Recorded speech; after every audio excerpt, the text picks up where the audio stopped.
For centuries, the Ark of the Covenant has vanished from history, its sacred presence leaving only whispers of divine power and promises unfulfilled.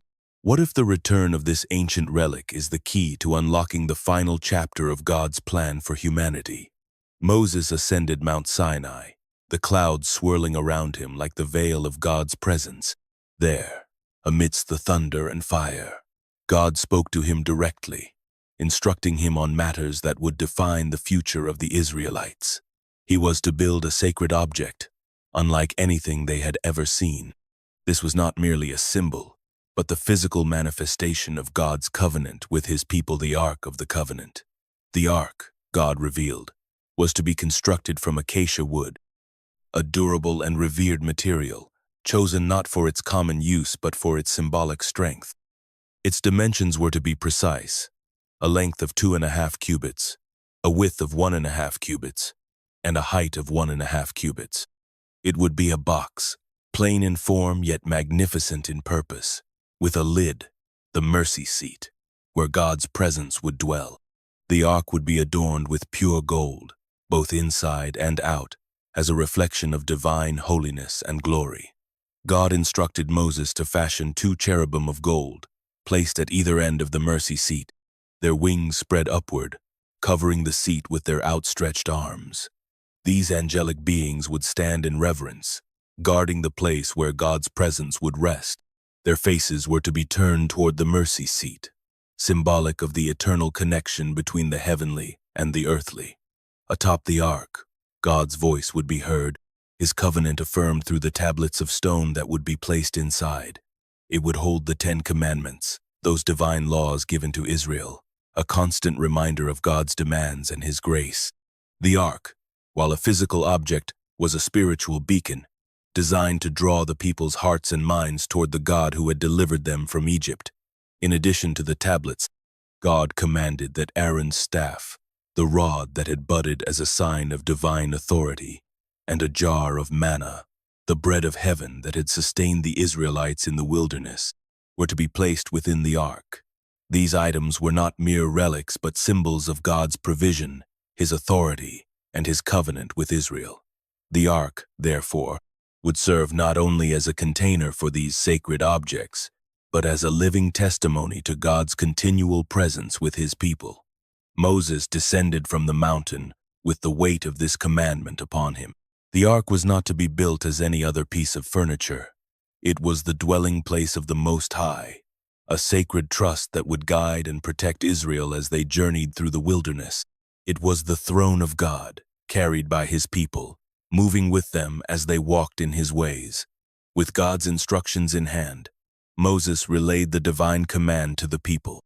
The work was to be a collective effort, but 2 men were chosen for their unique skill and divine appointment: Bezalel and Oholiab. Bezalel, filled with the Spirit of God, was endowed with wisdom, understanding, knowledge, and the ability to craft with gold, silver, bronze, and wood. Oholiab, his assistant, was equally skilled in the art of weaving, embroidery, and the delicate craftsmanship required for the tabernacle's sacred furnishings.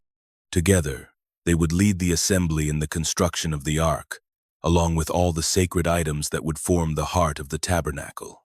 The work began in earnest, with the Israelites bringing their finest materials: acacia wood, gold, silver, and precious stones. Bezalel and Oholiab, guided by the Spirit of God, oversaw the careful construction, their hands steady, their hearts focused on fulfilling the sacred task before them. They measured and cut the acacia wood, following God's instructions down to the smallest detail. The wood, while unadorned, was strong and durable, capable of withstanding the harsh conditions of the wilderness. Once it was shaped into the precise dimensions, the wood was overlaid with pure gold, both inside and out, until the ark gleamed with a brilliance that reflected the holiness of the God it was meant to house. The mercy seat, the lid of the ark, was fashioned from solid gold, molded into shape with the utmost care. It was on this lid that the presence of God would rest, a place where he would meet with Moses and speak to the people. 2 cherubim were created, their wings spread above the mercy seat, in an expression of reverence and awe. Their faces were turned toward the seat, their posture one of guardianship. For the ark was not merely a vessel but a sacred throne, and the cherubim stood as protectors of that which was holy. As the work continued, the artisans fashioned the poles of acacia wood overlaid with gold, ensuring that the ark could be carried by the Levites without ever being touched directly, for it was too sacred to be approached by human hands. These poles, like the ark itself, were built to last, for the journey of the Israelites would be long, and the ark was to move with them wherever they went. In time, the ark was complete. Bezalel and Aholiab, along with their fellow craftsmen, had faithfully executed every detail according to God's command. The ark, now a tangible manifestation of God's covenant with his people, stood as a testament to divine instruction and human obedience. It was more than a sacred box. It was the very symbol of God's presence among his people, ready to lead them through the wilderness and into the promises of the land he had sworn to give them. With the ark completed, the Israelites were ready for their first sacred journey.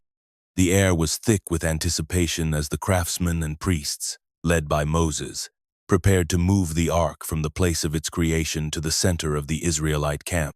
As they lifted the ark with reverence, the sight of the golden vessel, gleaming under the sun, stirred awe in the hearts of the people.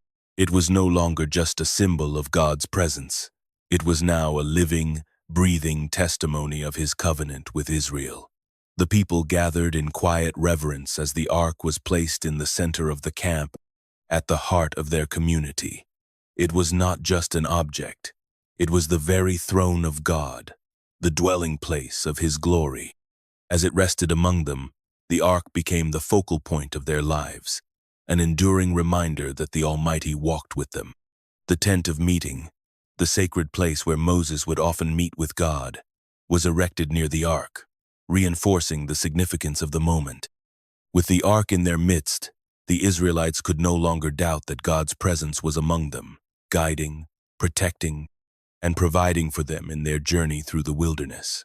The Israelites took their first steps as a people bound not only by the blood of Abraham, but by the covenant sealed by the presence of God himself. The cloud of God's glory, which had guided them thus far, descended upon the ark. The sight was overwhelming. It was as though the very heavens had opened, and the holiness of God enveloped his people. From this moment on, the ark would lead the way. When the cloud rose from the ark, the people would know it was time to move. When the cloud settled, they would set up camp again, remaining where God had chosen for them. The ark was more than a divine guide. It was also a protector.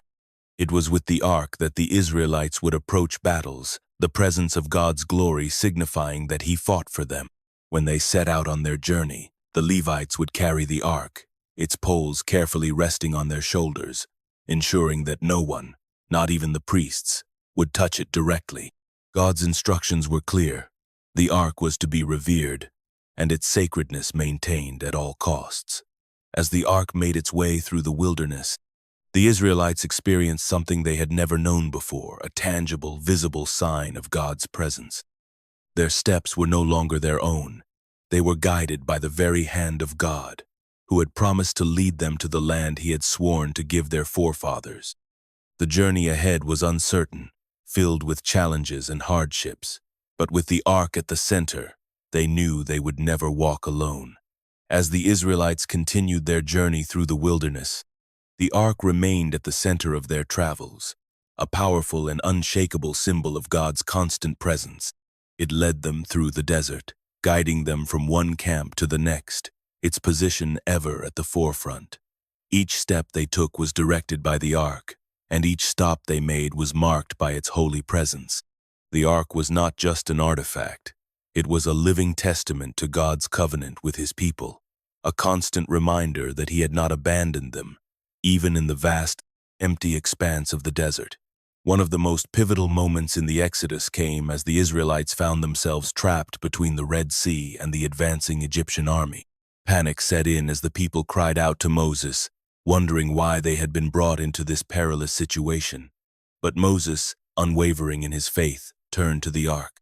He called on the Lord, and as the cloud of God's presence hovered over the ark, the waters of the Red Sea parted. The ark, carried by the priests, led the people through the dry seabed, its presence marking the safe path. It was a visible, undeniable sign that God was with them, leading them to safety with his mighty hand. The ark's role in the Exodus was not limited to guiding the people through physical dangers. It also served as a profound reminder of the covenant God had made with Israel. Wherever the ark went, the people remembered that they were a nation chosen by God, set apart for his purposes. It was not just a matter of divine guidance. The ark reminded them that they were walking in the footsteps of their ancestors, bound by the promises of God that had been passed down through the generations. The ark carried with it the weight of God's word, his law, and his promises, each step reinforcing the reality of his presence among them. When the ark rested in the camp, it became a place of worship. The Israelites would gather around it, offering their sacrifices, prayers, and praises. The presence of God, so close and so real, filled their hearts with awe and gratitude. Even in the midst of hardship and uncertainty, the ark was a beacon of hope. It was a reminder that, though the wilderness seemed endless and the challenges overwhelming, they were never truly alone. God's covenant was unbreakable, and the ark stood as proof that his promises would endure, leading his people to the land he had promised. The ark, once completed, was carefully placed within the innermost chamber of the tabernacle, the Holy of Holies, a space set apart from all others. This sacred room, shrouded in mystery and awe, became the dwelling place of God's presence among his people. It was a place that none could enter except the high priest, and only once a year, on the Day of Atonement. The ark, with its golden surface and the two cherubim perched atop, symbolized the throne of God himself, an unearthly presence resting in the midst of the Israelites. In this sacred space, God spoke to Moses and later to the high priests, guiding the people according to his will. The tabernacle, an intricate structure with detailed curtains, poles, and furnishings, was not just a physical building but a spiritual center. Every aspect of its design was imbued with meaning, and the ark, nestled within its Holy of Holies, was its focal point.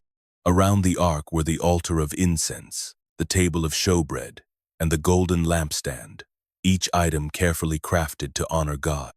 The tabernacle itself was a reflection of God's holiness and a space where his divine presence could rest among a sinful people. The holiness of this space was undeniable, for it was not just a place of physical refuge, but a spiritual stronghold where God's glory dwelt. The responsibility of caring for the ark and the tabernacle was entrusted to the high priests, men set apart for their sacred duties. These priests, descendants of Aaron, performed the rituals that maintained the purity of the space, offering sacrifices, lighting the lamps, and tending to the altar. The care they showed for the ark and the surrounding sacred objects was not just ceremonial but an expression of reverence for the divine. They understood that their role was one of mediation between God and the people, ensuring that the people's worship was pure and acceptable before a holy God. The holiness of the tabernacle was not just physical but spiritual, a place where God's presence was most fully realized on earth. As the Israelites moved through the wilderness, the tabernacle became the center of their camp, the visible reminder that God was with them. The ark was not simply a symbol of God's presence, it was the living reality of that presence, a reminder that the divine had come to dwell with his people. In the sacredness of the Holy of Holies, the Israelites were constantly reminded of their need for purity, holiness, and reverence before God. It was in this space, above all others, that heaven and earth seemed to meet, and where God's glory could be seen by all who approached with reverence. As the Israelites journeyed through the vast, barren wilderness, the Ark of the Covenant served as their guiding light and constant protector. The desert, a place of desolation and danger, could have easily swallowed them whole, but the ark became a symbol of God's faithfulness and provision in the most trying of times. Wherever the ark went, it was a reminder that God was with them, leading them step by step through the wilderness. When the Israelites set up camp, The ark was placed at the center of their camp, surrounded by the tribes, creating a constant focal point for worship and obedience. The cloud of God's presence, which had been with them since their escape from Egypt, rested upon the ark, signifying divine guidance. The cloud, a visible manifestation of God's glory, would guide the Israelites on their journey by day, and when night came, it would turn into a pillar of fire, offering warmth, light, and protection in the darkness.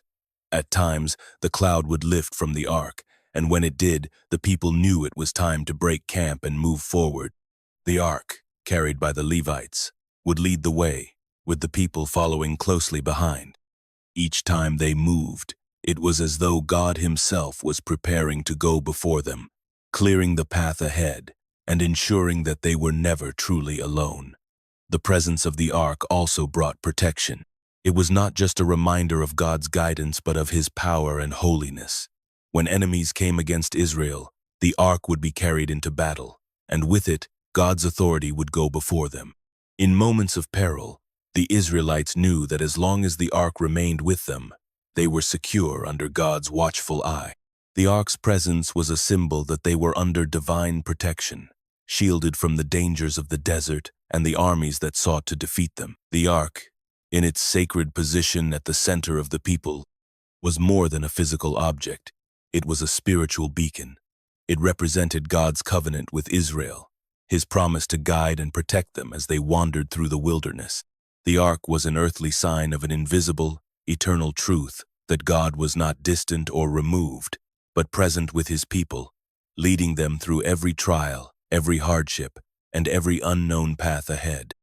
In the wilderness, where every day brought new challenges, the ark remained a steadfast assurance of God's ever-present and ever-faithful guidance. When the Israelites arrived at the formidable city of Jericho, they faced a challenge that seemed insurmountable. Jericho, a heavily fortified city with massive walls, stood as an obstacle between the Israelites and the land God had promised them. Yet, in this moment of impending battle, the Ark of the Covenant would once again prove to be the key to their victory. Though not through traditional weapons or tactics, God gave Joshua specific instructions for the siege of Jericho, instructions that defied any conventional military strategy. The Ark, carried by the priests and followed by the people, was to be marched around the city once a day for 6 days. On the 7th day, they were to march around the city 7 times, and after the 7th time, the priests would sound their trumpets, and the people were to shout. It was an unorthodox plan, one that relied not on might, but on trust in the divine power that had already led them through so many trials. On the first day, and each following day, the Israelites marched in silence around the city, the ark leading the way at the forefront. The city's inhabitants must have watched in confusion, unsure of the Israelites' intentions.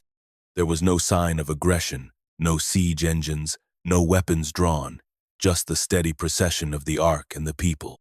The presence of the ark, with the priests and their trumpets, filled the air with an unmistakable sense of the sacred. On the 7th day, the Israelites marched around the city 7 times, the ark still at the head, a symbol of God's promise to deliver the city into their hands. As the priests sounded their trumpets and the people let out a mighty shout, something extraordinary happened.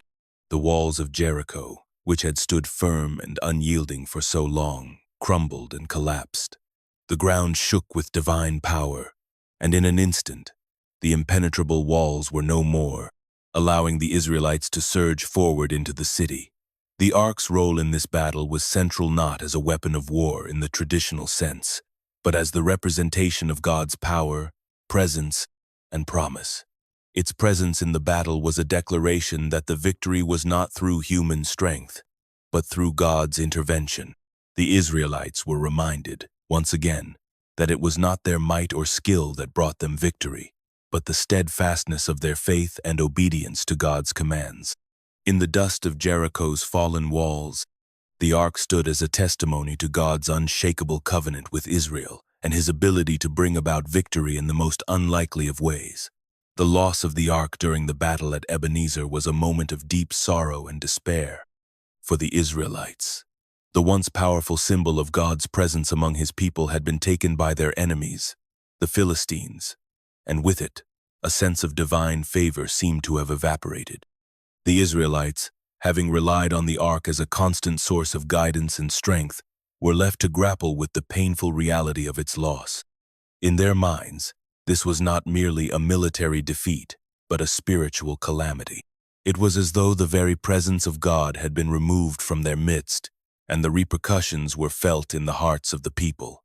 The battle at Ebenezer had begun with high hopes, but things quickly turned in favor of the Philistines. In a desperate attempt to regain God's favor and ensure victory, the Israelites brought the Ark of the Covenant to the battlefield, hoping that its presence would turn the tide. But despite their faith, the Israelites were defeated, and the Philistines captured the Ark. The news of the Ark's capture spread like wildfire through Israel, reaching the ears of the people who, in their grief, saw it as a sign of God's anger. The loss of the Ark meant more than the loss of a sacred object. It was perceived as the withdrawal of God's presence and protection from his people. Eli, the high priest, heard the news of the defeat and the capture of the Ark, and upon hearing that his 2 sons had also perished in the battle, he fell from his seat, breaking his neck in the process. His death marked the end of an era for the Israelites, and the nation was plunged into mourning. The people knew that their sin and disobedience had led them to this moment of judgment, but the weight of losing the Ark was almost unbearable. The Philistines, in their victory, took the Ark as a prize, but they too would soon learn that the Ark was not just a symbol of Israel's power, it was a vessel of God's holiness. As the Ark was brought into the temple of Dagon, the Philistine god, they found that their idol had fallen prostrate before it, broken by the power of the God of Israel. Over the following days, the Philistines suffered plagues and afflictions as the presence of the Ark wreaked havoc in their land, and they quickly realized that the Ark was no ordinary spoil of war. For the Israelites, the capture of the Ark marked a turning point. It was a moment of reckoning, a painful reminder that God's favor could not be taken for granted. The Ark was not just a relic, it was a covenant, a reminder that Israel's strength came from obedience to God. Its capture was a wake-up call that echoed through the hearts of the people, calling them to repentance and a return to faithfulness. The Philistines, having triumphantly captured the Ark of the Covenant, quickly found that their victory was not as sweet as they had imagined. At first, they placed the Ark in the temple of their god Dagon, as a token of their conquest. However, what should have been a moment of pride turned into an ominous series of events that would shake the foundations of their beliefs. The next morning, the idol of Dagon was found prostrate before the Ark, its hands and head broken off, lying in pieces on the ground. It was a strange and terrifying sign that the God of Israel was not to be mocked, and the Philistines were left in awe and confusion. Despite the apparent defeat of their idol, the Philistines continued to keep the Ark in their possession, not fully understanding the force they had reckoned with. But soon after, the people of the Philistine cities began to experience calamity. A deadly plague spread through the land, striking the Philistine people with painful tumors. The affliction spread rapidly, and the cities that held the Ark were soon in the grip of suffering. In desperation, the Philistines moved the Ark from one city to another, but wherever it went, the plague followed. The people of Ashdod, Gath, and Ekron all experienced the same tragic fatted tumors, suffering, and death. It became clear that the presence of the Ark was not only a sign of God's holiness, but also a harbinger of divine judgment for those who dared to claim it as their own. The Philistines, who had once been so confident in their victory, were now gripped with fear. Their priests and diviners gathered to consult among themselves, seeking an explanation for the devastation that had befallen their land. They concluded that the Ark was cursed, a divine punishment for taking it from the Israelites. The presence of the Ark among them had become a source of suffering rather than triumph. In their fear, they decided that they must return it to Israel to stop the plagues and restore their land to normalcy. With great reluctance, the Philistines made preparations to send the Ark back to its rightful place. They chose to send the Ark along with a trespass offering golden tumors and golden rats symbolic of the afflictions they had endured. They placed the ark on a cart, drawn by 2 cows, and set it on its way to the Israelites. As the cart made its journey back, the Philistines watched from a distance, praying that their suffering would cease and that peace would return to their land. When the ark reached the border of Israel, the people rejoiced, though with great reverence, understanding the immense power it carried. The Philistines, having felt the weight of God's wrath, were relieved to be rid of the ark, and they quickly learned that they had been in the presence of something far greater than their idols could ever be. The ark's return to Israel was met with a mixture of awe and trepidation. The Philistines, desperate to rid themselves of the divine affliction, had sent it back on a cart, pulled by 2 cows, accompanied by an offering of golden tumors and rats as restitution for the suffering they had caused. The cart made its way toward the Israelite border, and when the people of Beth Shemesh saw the ark in the distance, they rejoiced at the sight, believing it to be a divine blessing. However, the joy was tempered by the understanding that the ark's presence was no ordinary occurrence, and its return was laden with a sense of the sacred and the dangerous. The men of Beth Shemesh eagerly approached the cart, but as they reached out to take hold of the ark, the weight of its holiness became starkly evident. Some of the men, eager to see the ark with their own eyes, opened it to inspect its contents. In doing so, they broke God's commandment to treat the ark with the utmost reverence, for only the high priests were permitted to approach it directly, and its contents were sacred. In that moment, judgment fell swiftly. The anger of God, stirred by their irreverence, led to the death of 50,070 men. The people were struck with terror, and the land around them seemed to hold its breath. They were left to grapple with the reality that God's holiness was not to be treated lightly, and that the ark, though a symbol of God's covenant and presence, carried within it a power that could not be defied without consequence. In the wake of this tragedy, the people of Beth Shemesh were filled with fear and awe. They sent messengers to the town of Kiriath Jearim, pleading for someone to come and take the ark away from them, lest they be consumed by the wrath that had followed it. The people of Kiriath Jearim responded, and the ark was carried to their town, where it was housed in the home of Abinadab. There, the ark remained for many years, as the Israelites pondered the significance of its return and what it meant for their relationship with God. Though the ark had returned to the people of Israel, the reverence and fear it evoked were palpable. The Israelites understood that it was not merely a symbol of their covenant with God, but also a reminder of the seriousness of that covenant. They had witnessed firsthand that while God's presence among them was a source of great blessing, it also required the utmost respect and holiness. The ark's return, though a cause for celebration, had also instilled a deep respect for the power it represented. The people knew that it was not just a physical object, but the very seat of God's presence among His people, and that understanding would shape their future interactions with it.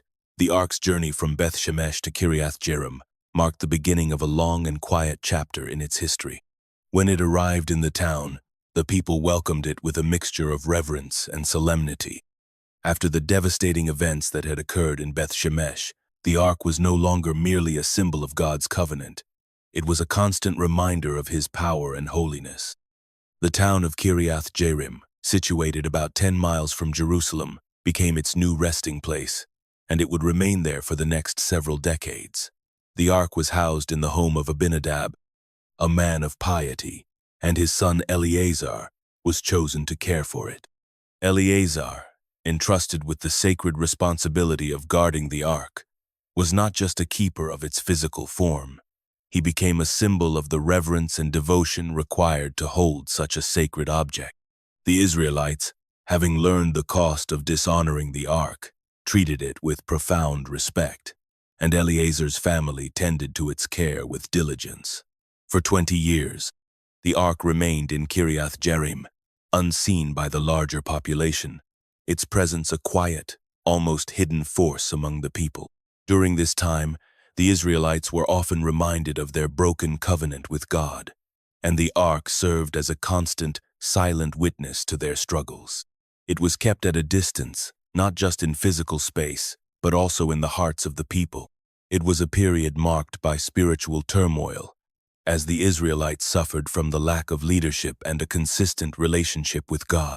The ark's stay in Kiriath Jearim became a poignant reminder of how far they had fallen from their former glory. Yet, despite its silent presence, the ark was not without its influence. The people of Kiriath Jearim, especially Eleazar's family, understood the sacredness of their charge. The ark was treated with the highest reverence, and it became a focal point for the town's faith. People came to acknowledge that the ark was not a mere object of power, but a symbol of God's unyielding covenant with Israel. It was during this period of waiting that the deeper significance of the ark began to stir in the hearts of the people. While the ark remained hidden in Kiriath Jearim, Israel longed for a time when it could be brought out into the open, to once again become the center of their worship and national identity. The ark's presence in the town, while not outwardly active in the way it had been during the days of the Exodus, continued to speak to the people's hearts. Its silence, its absence from the high places of worship, became a profound reminder of the cost of disobedience and the hope for restoration. During King Saul's reign, the ark, once the central symbol of Israel's relationship with God, remained largely forgotten and untouched in Kiriath Jearim. Saul, though chosen by God to lead his people, seemed to ignore the sacred object that had guided the Israelites through their wilderness wanderings and into the Promised Land. The ark, once the focus of Israel's worship and a constant reminder of God's covenant, now sat in the shadow of Saul's rule, its power untapped and its presence unacknowledged. Saul's leadership was marked by a series of decisions that favored his own judgment over divine guidance. The ark, which had once been at the heart of Israel's national life, was left in the care of Eleazar's family in Kiriath Jearim, isolated from the people. Saul's military campaigns, his internal struggles with the Philistines, and his pursuit of personal power consumed him, leaving little room for the spiritual dimension that had defined earlier leaders. The ark, though still present in Israel, was distant from the affairs of the kingdom, its absence from Saul's decision-making perhaps reflecting the disconnect between the king and the divine will. The lack of the ark in Saul's reign was a visible symbol of the spiritual vacuum that had begun to settle over the nation. The Israelites, in turn, followed their king's lead. They no longer sought the ark to inquire of God, nor did they carry it into battle as their forebears had done. Instead, the people drifted further from their covenant with God, as Saul's own heart seemed to stray from the Lord. The ark, rather than being a source of strength and direction, became a distant relic, a symbol of the lost closeness between the people and their God. Saul's disobedience, particularly in his disregard for God's commandments, would eventually lead to his downfall. His failure to seek God's guidance is symbolized by the neglect of the ark set, the stage for his rejection as king. Saul's path was one of self-reliance and stubbornness, leading him to take matters into his own hands, even in areas that demanded divine intervention.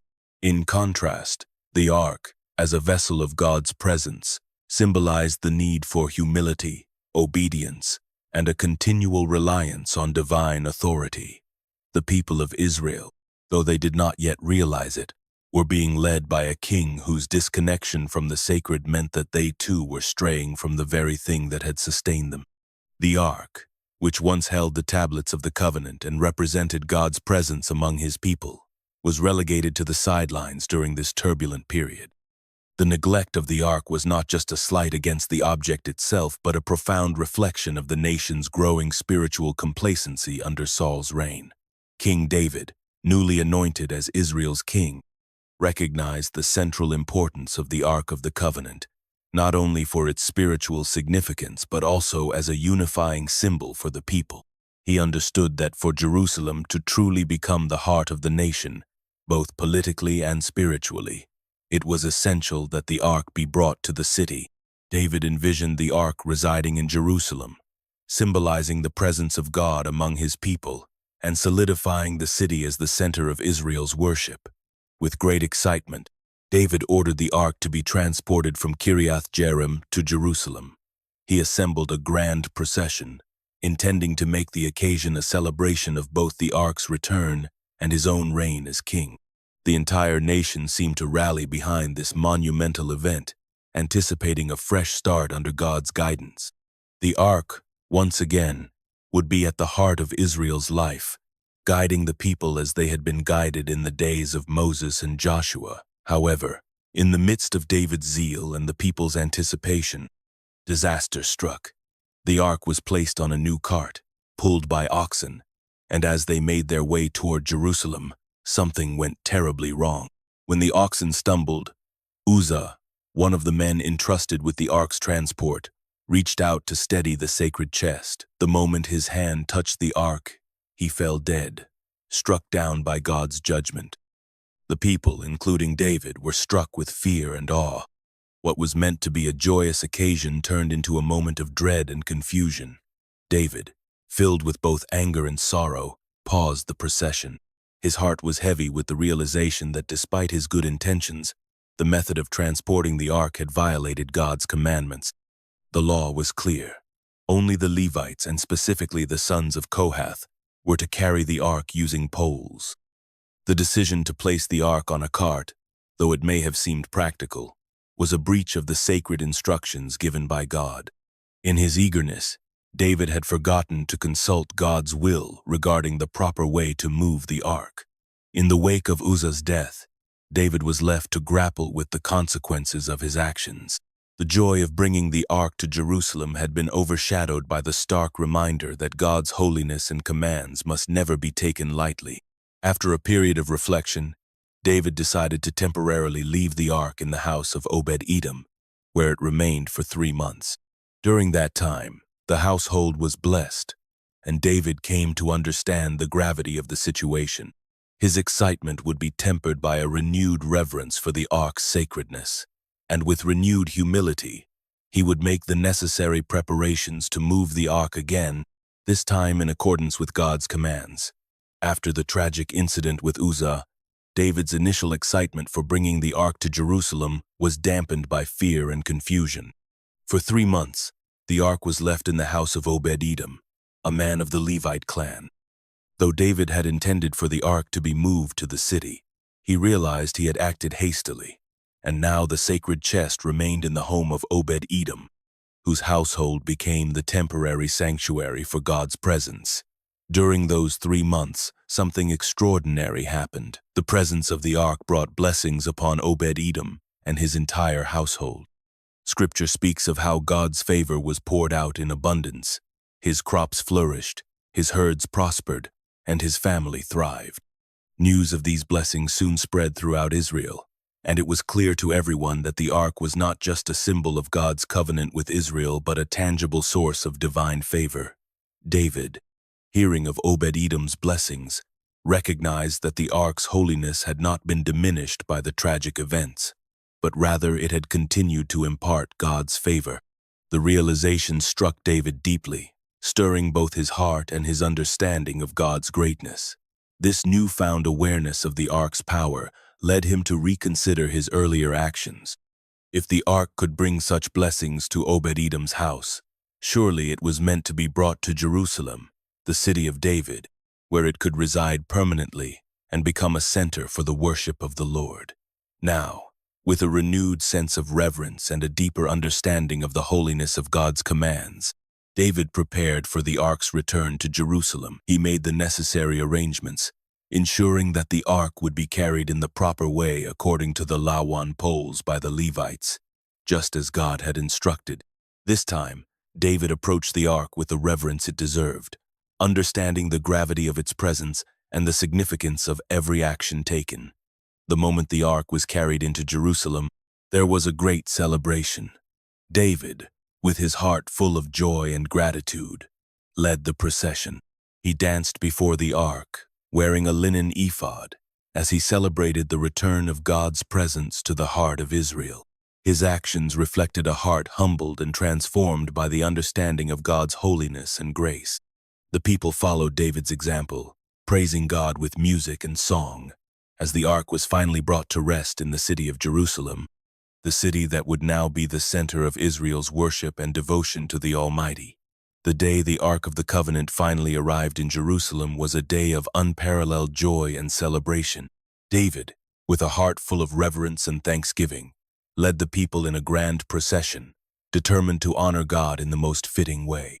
The streets of Jerusalem were filled with excitement as the ark, carried by Levites on poles, was brought through the gates, and the air was alive with the sound of music, singing, and the clapping of hands. David, clothed in a simple linen ephod, danced before the ark with all his might. His movements were full of joy and worship, a king not concerned with his royal stature but deeply humbled in the presence of God. His dancing, pure and unrestrained, was an expression of his heartfelt gratitude and reverence for the holiness of God.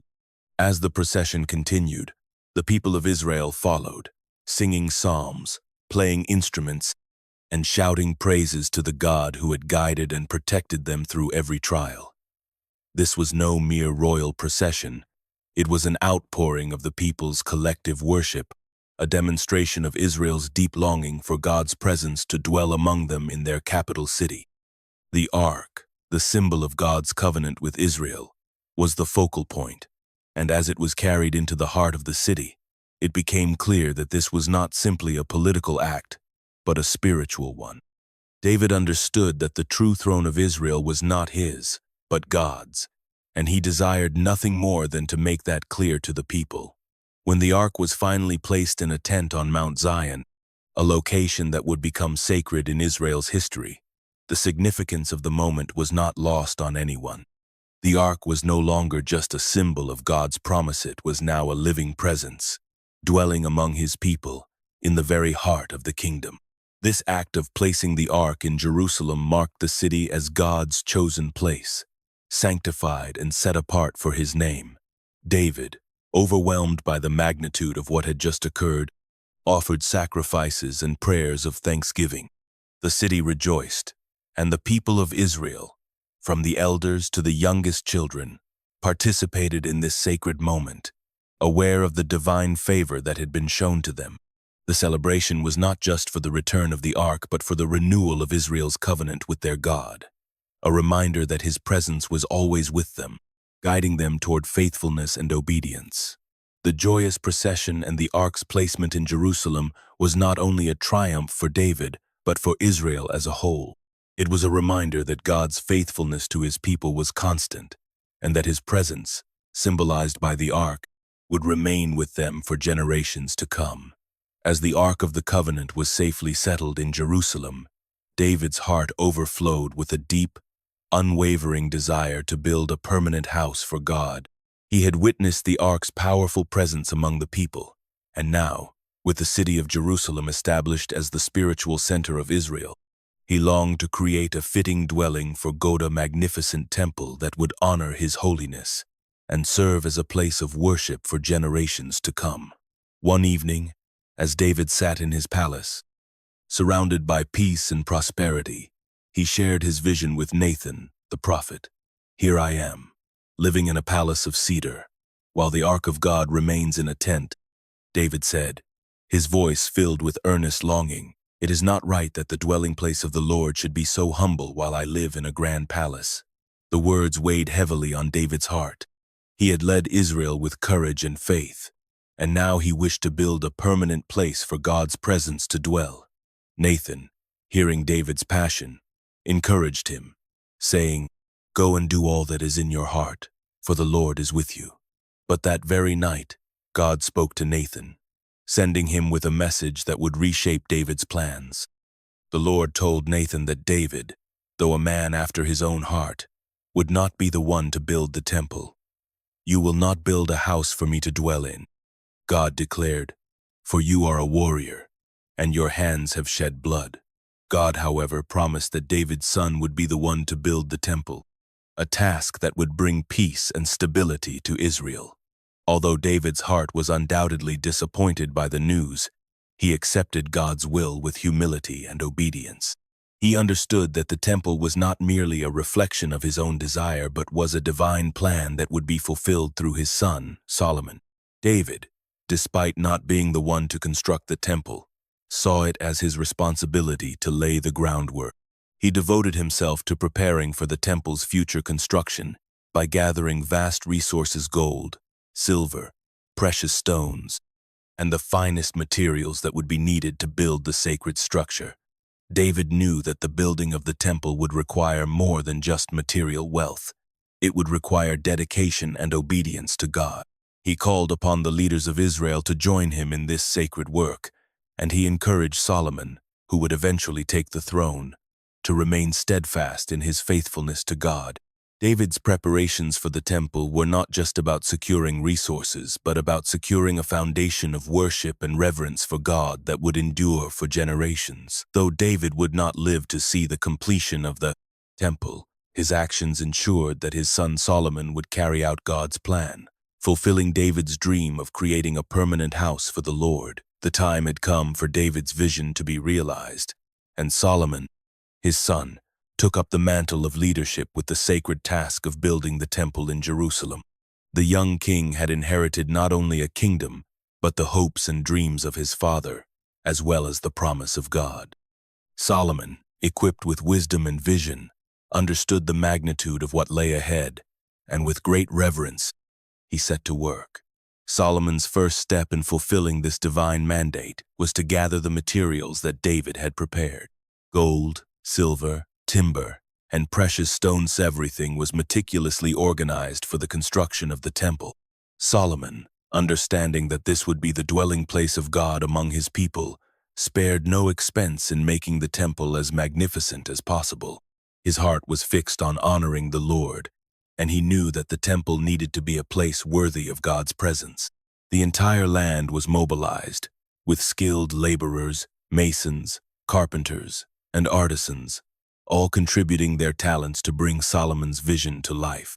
The construction began on Mount Moriah, the site that had long been regarded as sacred, where God had appeared to David and where Abraham had once offered Isaac. As the foundation was laid, the temple took shape, a grand structure meant to reflect the holiness of God. Solomon made sure that every detail, from the intricate carvings to the magnificent pillars, was designed to honor the Lord. Each element of the temple was crafted with precision and care, a testimony to the importance of this work. In the midst of the temple's construction, a significant moment arrived. The Ark of the Covenant, which had resided in the tabernacle for generations, was to be moved to its new home. The Ark had traveled with Israel through the wilderness, through battles, and through triumphs, always at the center of the people's worship and their covenant with God. Now, it would find its final resting place in the Holy of Holies, the innermost part of the temple, where God's presence would dwell among his people. A great procession accompanied the ark, and Solomon, dressed in royal robes, led the people in prayer and worship. The ark was carried with reverence and solemnity, as the priests and Levites walked in unison, singing praises to God. When the ark was placed within the Holy of Holies, the atmosphere in the temple shifted. A cloud, symbolizing the presence of God, descended and filled the sanctuary, signifying that God had taken his place in the temple. The people fell to their knees in awe, knowing that this was the moment of fulfillment, that the house of the Lord was complete and God's presence was with them. With the ark safely enshrined, Solomon's temple became the heart of Israel's worship, a physical symbol of God's covenant with his people, a place where they could come to seek his presence and offer their sacrifices in peace. It was a momentous occasion, a defining moment for Israel's history, and a fulfillment of David's dream and God's promise. As the last stone was placed, and the final touches were made on the magnificent temple, a sense of awe and reverence filled the air. Solomon stood before the people, his heart full of gratitude and reverence for the Lord who had made it all possible. The temple, a structure of immense beauty and holiness, was now ready to be dedicated to God. This was not just a physical building, it was a sacred dwelling place for the Almighty, the fulfillment of a divine promise. Solomon, the king who had inherited his father David's vision, knew that this moment was not one of mere human achievement, but one of divine grace. He gathered the elders, leaders, and all of Israel to witness this sacred occasion. As the people stood before the temple, Solomon approached the altar with a humble heart, understanding that this was God's house, not his own. The Ark of the Covenant, which had traveled with Israel through the wilderness and the trials of history, was brought into the Holy of Holies, the innermost chamber of the temple. There, it would rest in the place prepared for it, symbolizing God's presence among his people. Solomon knelt before the altar, his voice rising in a heartfelt prayer. He began by acknowledging God's greatness and faithfulness to Israel. He praised the Lord for his covenant with their ancestors and for keeping his promises. Solomon then made a plea that God would watch over the temple, that his eyes would be open day and night to this house of worship, and that whenever the people prayed towards this sacred place, God would hear them and answer. He also prayed for forgiveness, knowing the frailty of human nature and the likelihood that Israel would sin. He asked that God's mercy and compassion would always be extended to his people, and that when they turned their hearts toward him, he would be faithful to forgive and restore. After the prayer, Solomon offered a multitude of sacrifices, ensuring that the dedication was marked by a generous outpouring of worship. The scent of burnt offerings filled the air, symbolizing the people's devotion and reverence. The sacrificial rites were a sign of the people's commitment to the Lord, acknowledging his holiness and their need for his grace. As Solomon finished his prayers and sacrifices, a remarkable thing happened. A cloud, thick and heavy, descended upon the temple and filled the Holy of Holies. The cloud, a visible manifestation of God's presence, filled the entire temple, so that the priests could no longer stand to minister. This was God's affirmation, his approval, his declaration that the temple had been consecrated and that he would dwell there among his people. His glory had come down, and the temple was now the sacred home of the Most High. The people fell to their knees in worship, recognizing that this was a moment of divine approval, a sign that God's presence was now with them in a new and profound way. The temple was no longer just a building. It was the heart of Israel's spiritual life, where heaven and earth met in the presence of God. The temple in Jerusalem stood as a magnificent testament to God's presence among his people, with the Ark of the Covenant at its heart. As the centerpiece of Israel's worship, the Ark was the earthly representation of God's throne, and the Holy of Holies, where it was kept, was the most sacred space in the temple. Only the high priest was allowed to enter this most holy place, and even then, only once a year, on the Day of Atonement, when he would offer sacrifices for the sins of the people. In the Ark's presence, the people felt the weight of God's holiness, his absolute purity, and his mercy. The temple became the focal point of the nation's spiritual life, a place where the Israelites could come to offer sacrifices, seek forgiveness, and worship the Almighty. The sight of the Ark in the Holy of Holies reminded them that God had chosen to dwell with them, that he had made a covenant with their ancestors, and that he would be faithful to his promises. The high priest's entering into the Holy of Holies was the ultimate act of reverence, an acknowledgement of the seriousness with which Israel must approach its God. Every part of the temple, from the golden altars to the bronze basins, from the curtains and veils to the incense burners, pointed to the holiness of the Lord and the sacredness of the relationship between God and his people. Yet, none of these could compare to the Ark itself. Its design, with the golden cherubim and the mercy seat, made it a visible representation of God's presence on earth. The Ark was not just a box of wood covered in gold. It was the very seat of divine glory, where God's Spirit would manifest, particularly on occasions of great significance. As pilgrims came from every part of Israel, they would journey to Jerusalem to behold the temple and offer their worship to God. The Ark stood as a constant reminder that God's presence among them was not distant but was a very real, living thing. His glory was there, in the temple, among his people. This tangible connection to God gave the Israelites hope, even in their darkest hours. When they came to the temple, they were reminded that their faith was rooted in a God who had not abandoned them but had instead chosen to dwell among them, to guide them, and to bless them. The temple, with the Ark at its center, became the place where heaven and earth met. It was in this space that God's holiness was made known in its fullest form. Through the Ark, Israel came to understand that they were a people set apart, called to be holy as God was holy. living in covenant with the Creator of the universe. And as long as the ark remained in the Holy of Holies, Israel could rest in the assurance of God's abiding presence.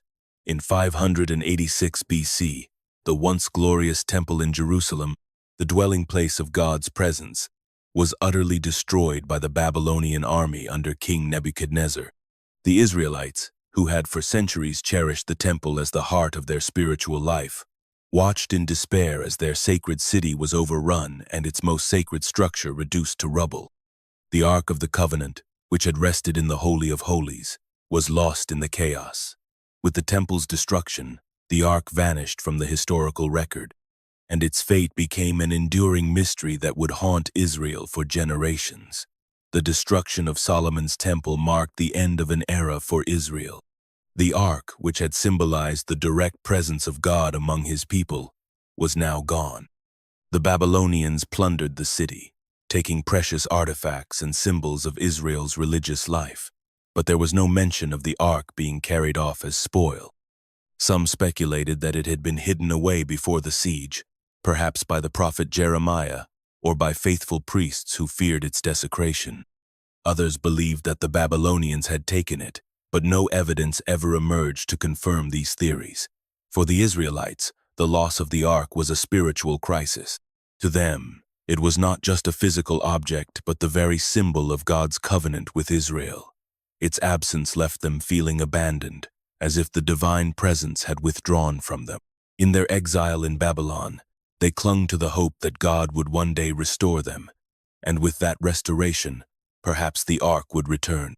But the years stretched on, and the Ark remained hidden from sight, leaving a deep void in the hearts of the people. The destruction of the temple and the disappearance of the Ark also raised profound theological questions. How could the God who had once chosen to dwell in the temple now allow it to be destroyed? Had the Lord forsaken his people? These were the questions that occupied the minds of the exiles, and the absence of the Ark became a powerful symbol of their dislocation and loss. Yet, even in the midst of this devastation, prophets like Ezekiel spoke of hope and restoration, reminding Israel that the Lord's presence could not be confined to a building or an object. God would return to his people in his own time, and the Ark, though lost for now, was not the end of his covenant. Though the Ark remained absent from the historical narrative, its story did not end with the destruction of the temple.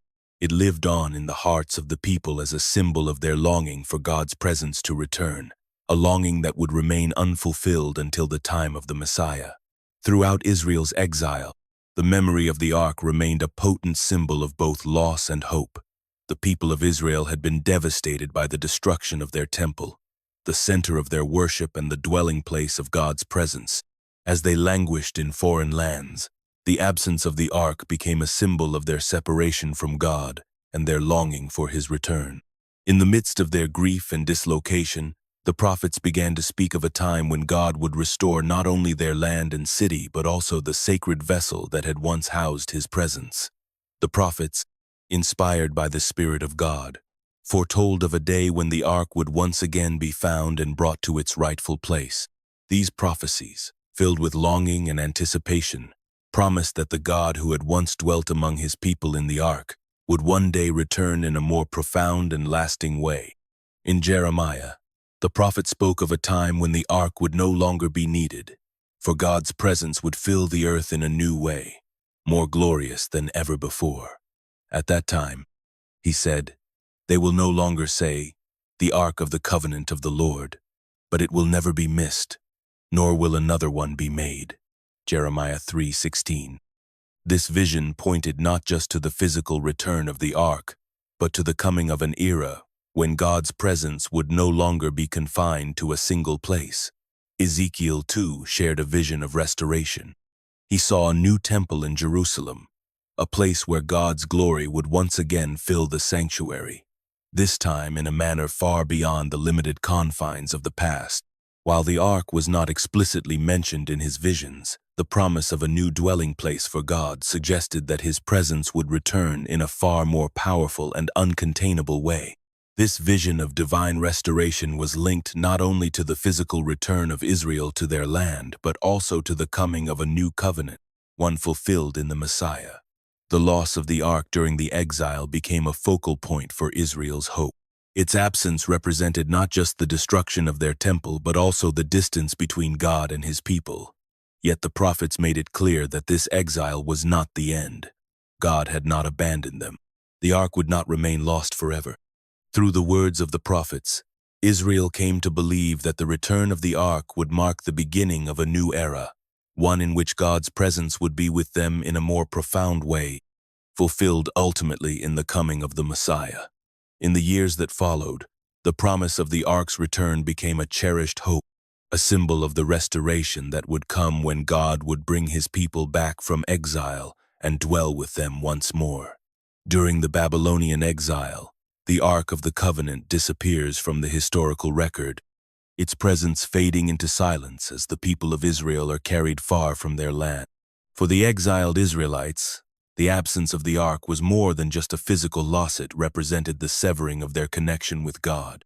Without the Ark, there was no visible symbol of God's dwelling among them, no tangible reminder of his promises. The once glorious temple, now destroyed and in ruins, had been the heart of their worship, where the Ark rested in the Holy of Holies, at the very center of their religious life. With its loss, the people were left to grapple with a profound spiritual desolation. In the absence of the Ark, the Israelites were forced to confront the bitter reality of their exile. They were no longer in the land promised to their ancestors, and their most sacred possessions were lost to the conquerors. The Ark had been a symbol of God's covenant with Israel, a constant assurance of his presence and favor. Its absence was a stark reminder of the brokenness of that covenant, a result of their disobedience and rejection of his laws. The Ark's disappearance left the Israelites to wonder whether God had abandoned them entirely, or if, in time, his promises of restoration might still hold true. While the Ark was not mentioned during the exile, the prophets continued to speak to the people, offering glimpses of hope. They reminded Israel that God had not forsaken them, even in their darkest hours. However, without the Ark, without the temple, without the visible signs of God's presence, Israel's faith was tested in new ways. Their relationship with God was no longer mediated by the sacred space of the temple or the powerful symbols of the Ark, but instead, they were called to trust in God's word alone. The absence of the Ark highlighted the fact that God's presence could not be confined to a physical space. Yet, it also left Israel in a state of longing for the return of God's tangible presence and the restoration of the relationship that had been broken by their sin. During these years of exile, the Ark's absence became a symbol of the longing for redemption. It was a silent witness to Israel's separation from God and a reminder that their spiritual renewal would not come through the return of an object, but through repentance and a return to faithfulness. The Israelites, scattered across foreign lands, held on to the hope that God would one day restore them, not just to their land, but to himself. The Ark, though lost, continued to live in the hearts and dreams of a people waiting for the promise of restoration to be fulfilled. After the Israelites returned from exile, the long-awaited rebuilding of the temple began. Under the leadership of Zerubbabel and the encouragement of the prophets Haggai and Zechariah, the people set to work restoring the holy place where God's presence had once dwelled among them. The foundation of the new temple was laid with great celebration, but it was evident from the start that something crucial was missing. The Ark of the Covenant, the sacred symbol of God's covenant with his people, was nowhere to be found. While the temple was being rebuilt, the absence of the Ark became a poignant reminder of all that had been lost during the years of exile. The temple, though restored to its former grandeur, lacked the one element that had defined its sacredness: the Ark, which had once resided in the Holy of Holies. The Ark had symbolized the very presence of God with his people, a living testament to his promises and his faithfulness. Without it, the temple, despite its new structure, felt incomplete, as though the heart of Israel's worship had been lost. The people continued their religious practices, offering sacrifices and worshiping in the restored temple, but there was a sense of longing in their heart. They could no longer experience the same direct encounter with God that they had when the ark had been in the Holy of Holies. The rituals were performed, the prayers offered, but the fullness of God's presence, once mediated through the ark, seemed distant. The people were left to wonder whether this new temple could ever fully restore the closeness they had once known with God, and whether the absence of the ark was a sign that something fundamental was still missing in their relationship with Him. For some, this absence was a physical and spiritual wound that could never truly heal. The ark had been the visible representation of God's glory, a constant reminder of His protection and guidance. Its absence left the people of Israel in a place of yearning, hoping that one day God's presence would be restored in its fullness, but uncertain of when or how. The rebuilt temple was a step toward restoration, yet the people could not escape the sense of something left undone. They prayed for the day when the ark might return, when the fullness of God's glory would once again fill the Holy of Holies, and when the true renewal of the covenant would be realized. Until then, they continued their practices in faith, believing that the God who had once dwelt in their midst would return to them in His time, even if the ark remained hidden. The fate of the Ark of the Covenant remained shrouded in mystery after the destruction of the temple and the subsequent exile of the Israelites. For centuries, speculation abounded about what had become of the sacred chest that held the tablets of the law and symbolized God's presence among His people. Some believed that the ark had been hidden away by the prophet Jeremiah, who, according to tradition, had been entrusted with its safekeeping before the fall of Jerusalem. It was said that he had hidden the ark in a secret place, perhaps in a cave or within the mountain ranges of Judah, hoping to protect it from falling into the hands of the invading Babylonians. According to this theory, the prophet, guided by divine wisdom, concealed the ark to preserve it for a future return when Israel would once again be restored. Others believed that the Babylonians, after conquering Jerusalem and laying waste to the temple, had taken the ark as a spoil of war. It seemed plausible that, in their conquest, the Babylonians would have seized the sacred artifacts, including the ark, as trophies to display their superiority and to weaken the morale of the Israelites by stripping them of their most sacred symbol. There was a certain tragic logic to this interpretation, as the ark, being the very seat of Israel's covenant with God, would have been seen as the ultimate symbol of Israel's downfall. Some even speculated that the ark had been destroyed during the sack of Jerusalem, lost forever in the fires that consumed the city, leaving only ruins and sorrow behind. Yet, despite the different theories and legends, no definitive evidence of the ark's fate surfaced. It simply vanished from the historical record, leaving a profound sense of loss and longing in the hearts of the Jewish people. For generations, the ark remained an object of both hope and despair. Hope that one day it might be rediscovered and restored to its rightful place in the temple, and despair over its apparent disappearance. As time passed, the search for the ark became both a spiritual and historical quest. The ark was more than just a relic. It was a symbol of God's covenant with Israel, a tangible reminder of His promises. The longing for its return echoed through the prayers of the people and the writings of the prophets. It was a symbol of Israel's past glory, a beacon of the divine presence that had once guided them through the wilderness, led them into battle, and dwelt in the Holy of Holies. Despite the absence of the ark, the mystery surrounding it only deepened its significance. The search for the ark, whether literal or metaphorical, became an enduring part of the Jewish narrative, a symbol of the enduring hope that one day God would restore what had been lost and fulfill His promises once more. As centuries passed, the Ark of the Covenant became more than just an object of history. It became the stuff of legend. In later Jewish tradition, stories and quests surrounding the Ark's return proliferated, each one feeding the belief that the sacred chest would one day reappear, signaling the restoration of Israel and the fulfillment of God's promises. It was no longer just a symbol of the past, but a beacon of hope for the future. Many believed that the Ark's return would coincide with the coming of the Messiah, a future leader who would reunite the Jewish people, rebuild the temple, and usher in an era of peace and divine favor. The Ark, they thought, would be central to this messianic age. Its return a sign of the covenant's renewal.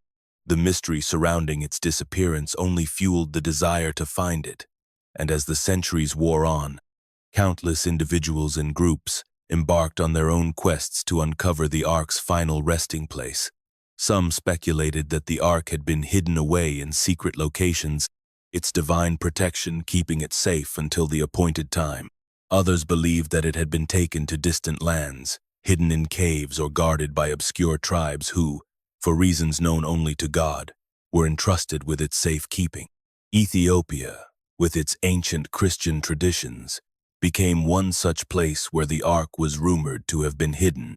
Some even suggested that the Ark had been carried across the desert to the far reaches of Africa, its journey unknown to the world. Throughout the Middle Ages, many sought the Ark in vain. Crusaders, adventurers, and scholars all joined in the search, trying to trace its path and uncover its secrets. Some believed the Ark's location had been forgotten over time, buried beneath the ruins of the ancient city of Jerusalem, or hidden deep within the Judean wilderness. Others looked to more fantastical explanations, imagining that the Ark was kept in the care of divine beings or locked away in an uncharted tomb, awaiting the right moment for its discovery. The legend of the Ark remained a powerful force within Jewish culture, and even in modern times, its allure has not faded. The Ark's disappearance and the stories of its search have become symbols of the Jewish longing for restoration, for the return of a glory that once was but has long since been lost. It remains a symbol of the covenant between God and Israel, a promise that has not been forgotten, even if the Ark itself is hidden from view. In the hearts of many, the quest for the Ark is not just a physical search, but a spiritual journey, a longing for the restoration of divine favor and the ultimate fulfillment of the promises made to Israel long ago. Whether the Ark is found in a cave, on the banks of a distant river, or remains hidden from human eyes forever, it continues to be a symbol of hope, faith, and the enduring connection between God and His people. In Christian tradition, the Ark of the Covenant takes on profound symbolic significance, representing not just God's presence among His people, but the fulfillment of His eternal promises. For Christians, the Ark is not merely a physical object from the past, but a precursor to the ultimate expression of God's covenant with humanity, Jesus Christ. The Ark, once the sacred dwelling place of God's presence, is seen as a foreshadowing of the Incarnation, when God would come to dwell with humanity in a new and everlasting way. Early Christian writers saw the Ark as a symbol that pointed forward to Christ's role in salvation.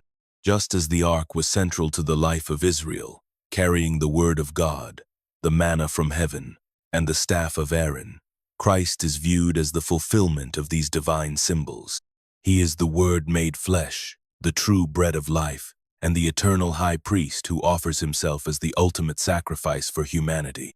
The Ark, with its sacred contents, prefigures Christ, who embodies all the promises of the Old Covenant, made manifest in a new and eternal way.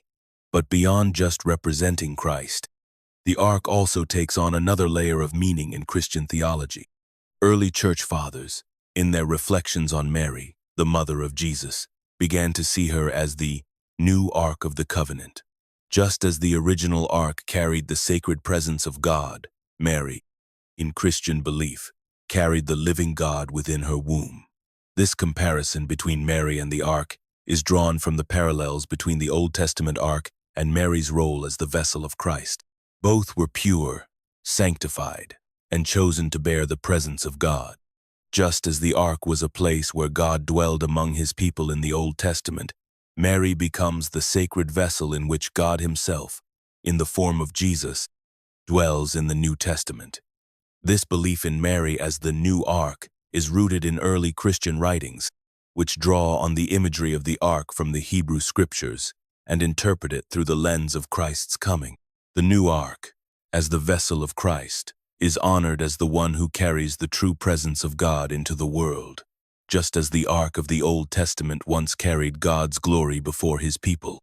For Christians, this parallel underscores the continuity of God's plan of salvation, linking the promises made to Israel through the ark with the fulfillment of those promises in the life, death, and resurrection of Jesus. The ark, both as a symbol of Christ and as a symbol of Mary, represents God's enduring presence and faithfulness. For Christians, it is a reminder of the eternal covenant between God and His people, a covenant that was brought to its fulfillment through Christ, who remains the ultimate dwelling place of God's presence with humanity. The Ethiopian Orthodox Church holds a deeply significant and unique tradition regarding the Ark of the Covenant. According to Ethiopian belief, the true Ark was brought to Ethiopia many centuries ago, and it is now carefully guarded in the Church of St. Mary of Zion in Axum. This claim, though shrouded in mystery and steeped in legend, forms an integral part of Ethiopia's rich Christian heritage and its deep connection to biblical history. The story of how the Ark came to Ethiopia is a key part of the nation's religious narrative. It is said that the Ark was brought to Ethiopia by Menelik I, the son of King Solomon and the Queen of Sheba.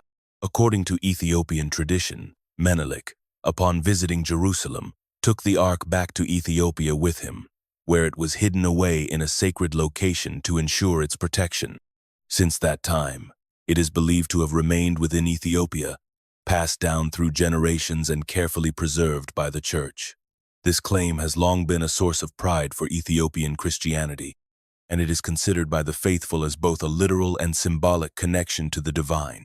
The Ethiopian Orthodox Church regards the Ark as an enduring symbol of God's presence among His people, and it is seen as a direct link to the ancient Israelites and the promise made to them.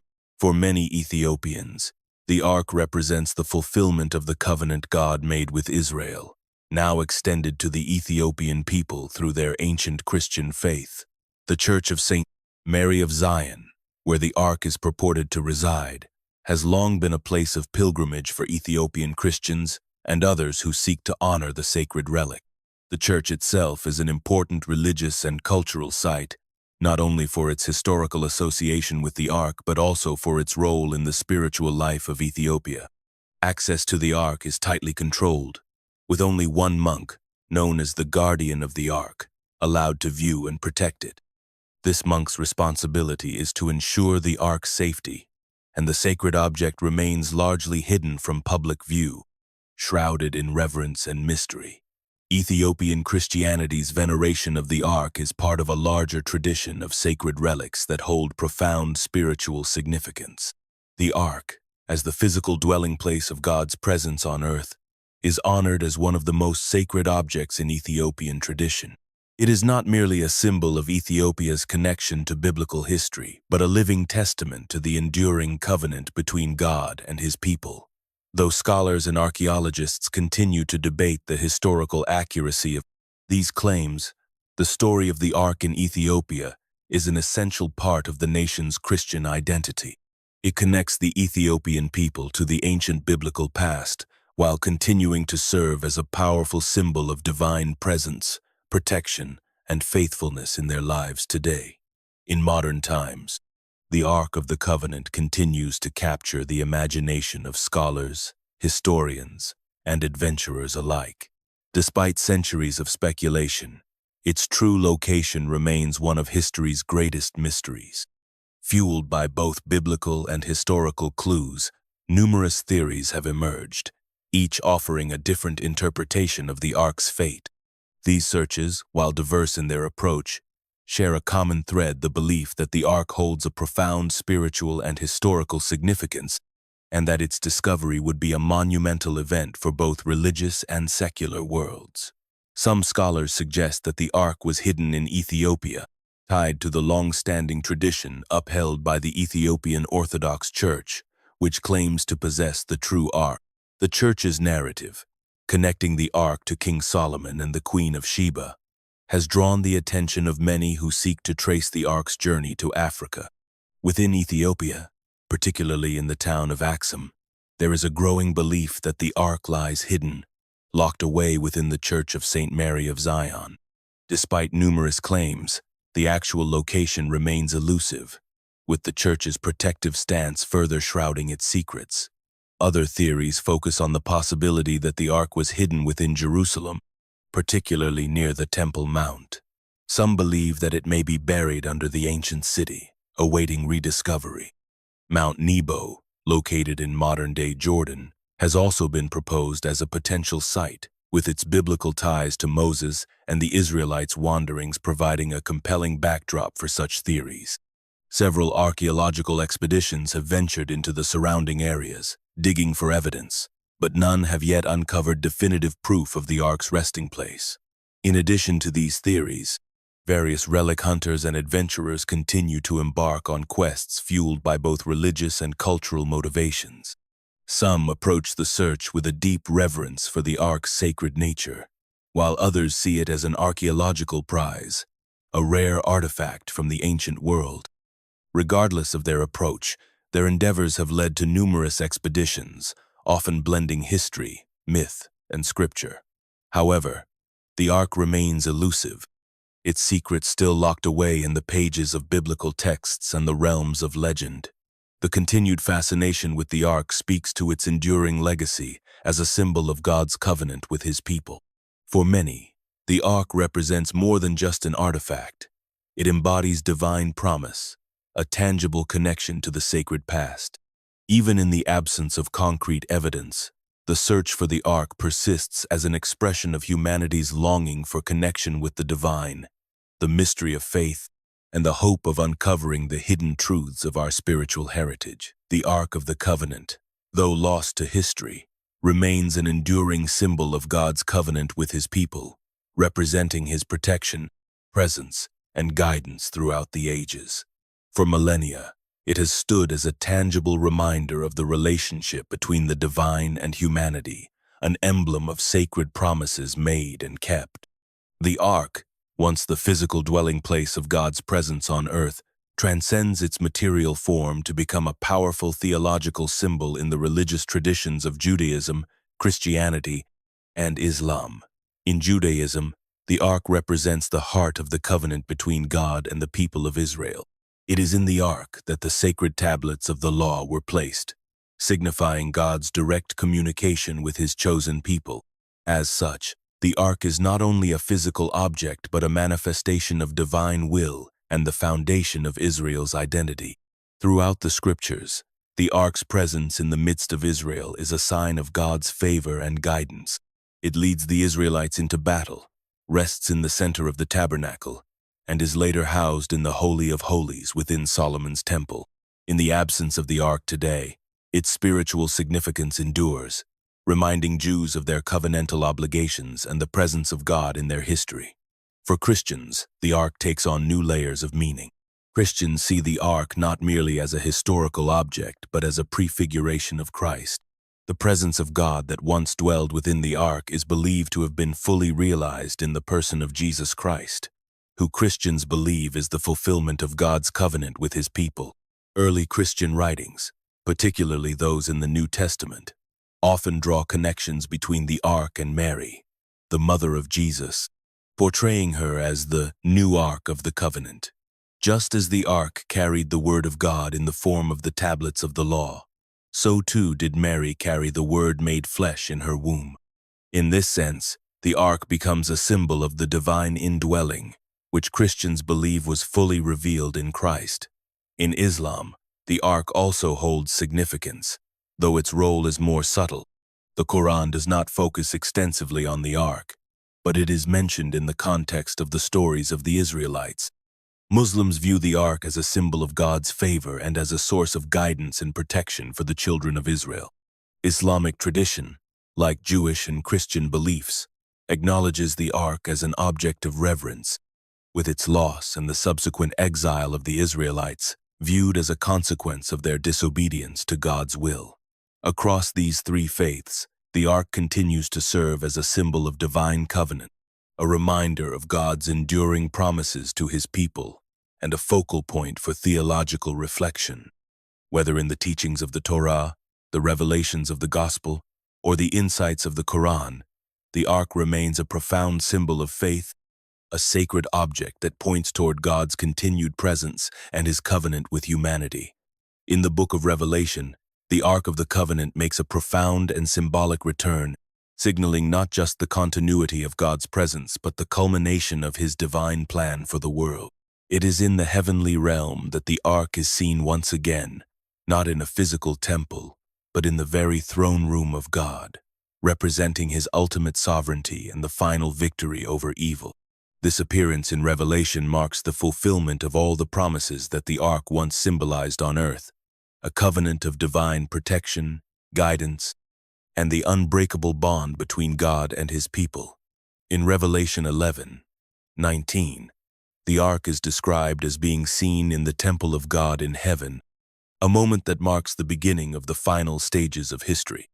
As the narrative of Revelation unfolds, the ark's presence is not just a reminder of Israel's past, but a signal of the end times, where God's power and justice will be fully revealed. The ark, as it appeared on earth, was always a symbol of God's covenant with Israel. But in this apocalyptic vision, it takes on a broader, cosmic significance. It represents the divine order that will finally be restored, where all that has been broken or corrupted by sin will be made right. The appearance of the ark in heaven also underscores the fulfillment of the promises God made to his people. It is no longer bound to a physical space on earth, no longer housed in the Holy of Holies within a temple made by human hands. Instead, it is in the heavenly temple, signifying that God's reign is no longer confined to a single location or people. This shift reflects the universal scope of God's kingdom, now available to all believers, regardless of nation or tribe. The ark's appearance in heaven, serving as a symbol of God's throne, reinforces the idea that God's throne is not merely a place of judgment, but of eternal victory. It is where his authority will be established forever, triumphing over every force of evil and opposition. In the final victory described in Revelation, the ark's role is not passive but active in displaying the glory of God's covenant. Its presence in the heavenly temple heralds the coming of a new era, where sin and death are defeated, and all things are reconciled to God. The ark in this sense becomes more than a mere artifact. It transforms into a lasting symbol of God's everlasting presence and authority, reminding believers of the hope that the fulfillment of the divine promise is at hand.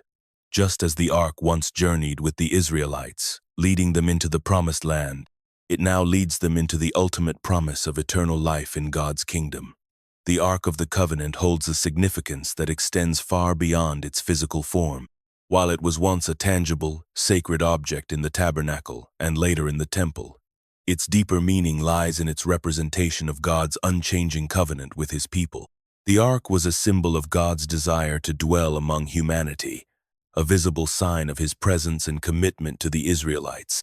In its design and function, the ark illustrated not only the holiness of God but also the closeness of his relationship with his chosen people. For the Israelites, the ark was not merely an artifact of religious ritual but the very embodiment of God's promises. It was the place where God spoke to Moses, where his presence was manifested, and where his will was made known. The ark served as the reminder that God's covenant was eternal, that despite Israel's disobedience, God's faithfulness remained. It was a constant source of hope, an assurance that God would never forsake his people.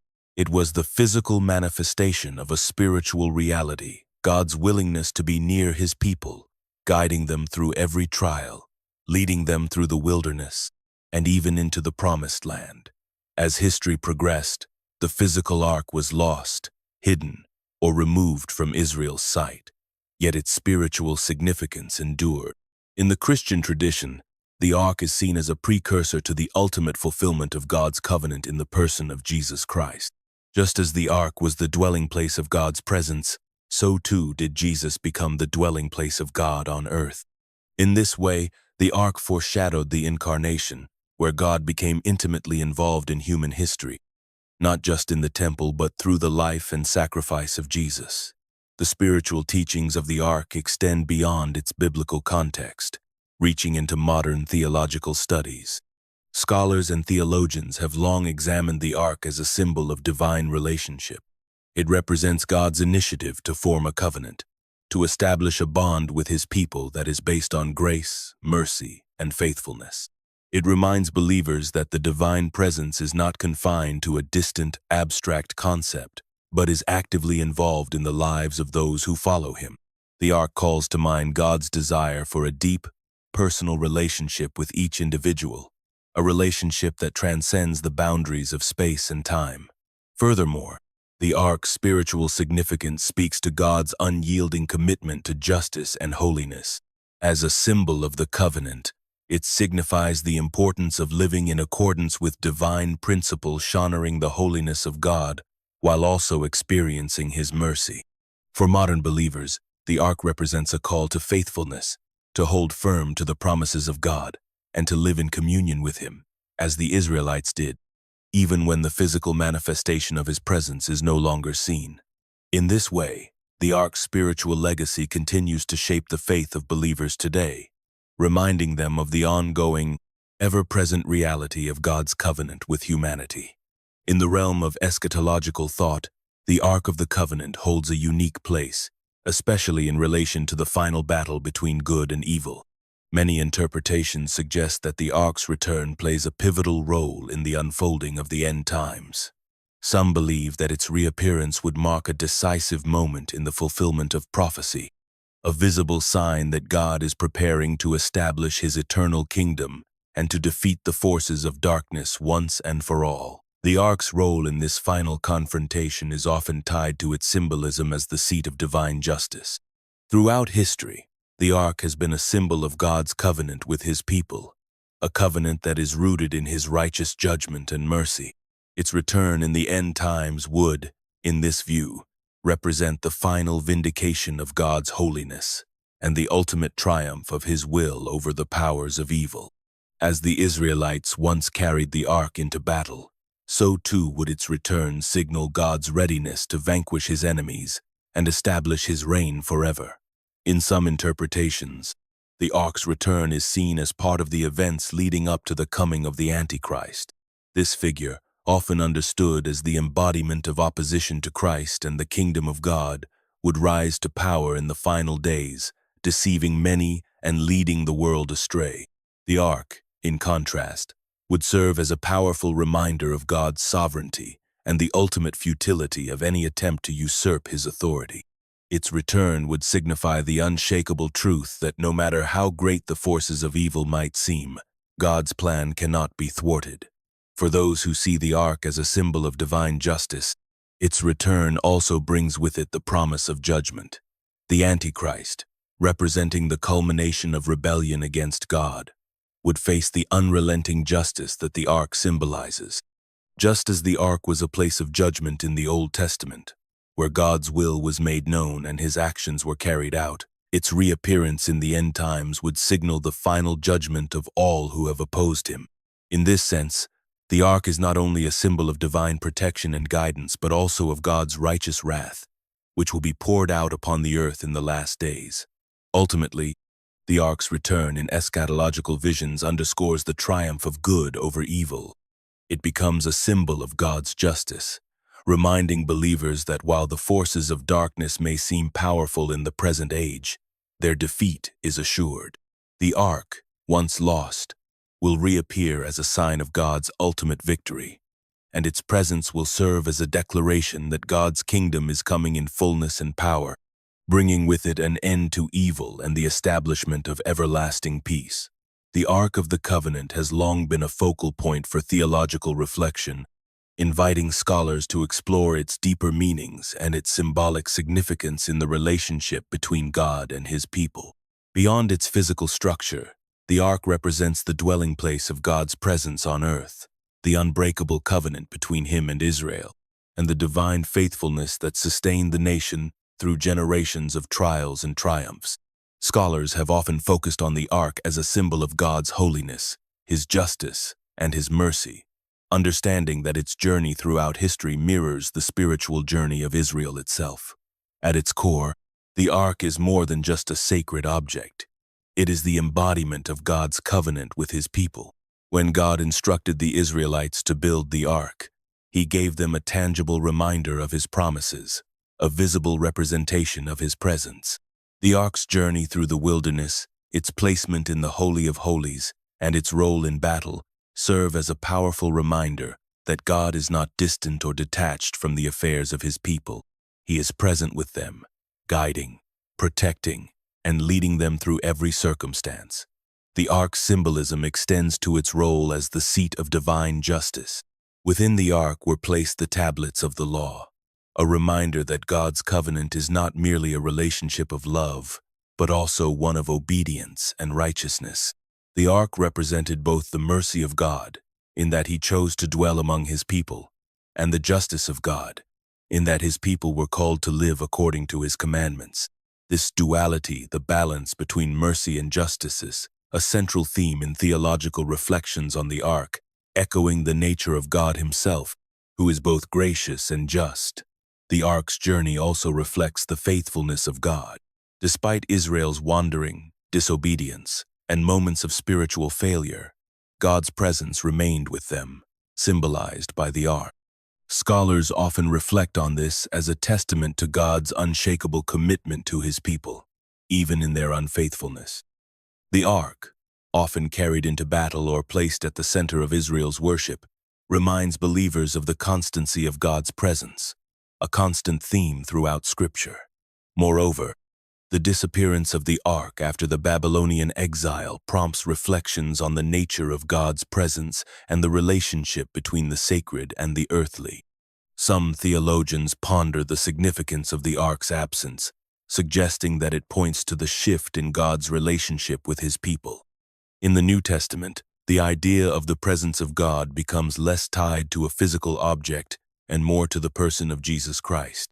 Theological reflections often explore how the ark, in its absence, foreshadows the fulfillment of God's promises in Christ, who became the ultimate expression of God's presence on earth. In all these ways, the ark serves as a profound symbol of God's faithfulness, his justice, and his mercy, offering endless layers of meaning for those who seek to understand the depths of his relationship with humanity. The Ark of the Covenant stands as a profound symbol of God's holiness, a sacred vessel that represents his purity and divine presence among his people. From its conception, crafted with specific and intricate instructions given by God to Moses, the Ark's very design reflects the holiness that defines the Creator. Its construction, made of acacia wood overlaid with pure gold, not only exemplifies beauty and durability, but also communicates the inherent sanctity of the divine. The detailed craftsmanship and specific measurements prescribed for its making underscore the importance of reverence in approaching anything that bears God's presence. The ark's sanctity is rooted in the understanding that it is not simply a physical object, but rather a sacred representation of God's holiness, a place where the divine and human realms meet. The journey of the ark through the wilderness, from the foot of Mount Sinai to the encampments of Israel, carries with it a divine command to live in holiness.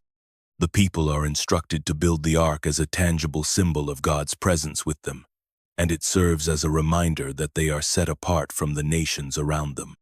The ark's role in the tabernacle, housed within the Holy of Holies, signifies the ultimate place of purity and sanctity, where only the high priest, purified by sacrifice, could enter once a year. This moment, when the high priest would enter with the blood of the sacrifice, embodies the connection between God's holiness and the need for purification, reflecting the distance between a holy God and sinful humanity. As the ark travels with the Israelites, it represents God's call to holiness. The very presence of the ark within the camp is a reminder that Israel is to be a people who are distinct, called to live according to God's law and his commandments. The ark was to be treated with reverence, and it was never to be handled casually or taken lightly. When the Israelites moved, the ark was carried by Levites, in accordance with strict instructions, as a visible sign that the people's journey was guided by the holiness of God. Every action surrounding the ark was a declaration that the people were to live in a way that honored the sacredness of God. Even when the ark was lost or captured, as in the case of the Philistines, it was a clear indication that the holiness of God was not something to be taken for granted. The Philistines' experience with the ark demonstrated that when the sacred is mishandled, consequences follow. highlighting that God's holiness is not to be treated flippantly. The ark, in its preservation and its eventual place in the temple, serves as a continual reminder of God's holiness. Its symbolic significance invites all who encounter it to reflect on the importance of purity, reverence, and separation from the ordinary in order to approach the divine. Just as the ark was a place for God to dwell among his people, it calls the people to dwell in holiness, continually striving to reflect the sanctity of the God who commands it. In modern times, the Ark of the Covenant continues to hold profound spiritual significance for various religious movements, including both Messianic Jewish and Christian groups.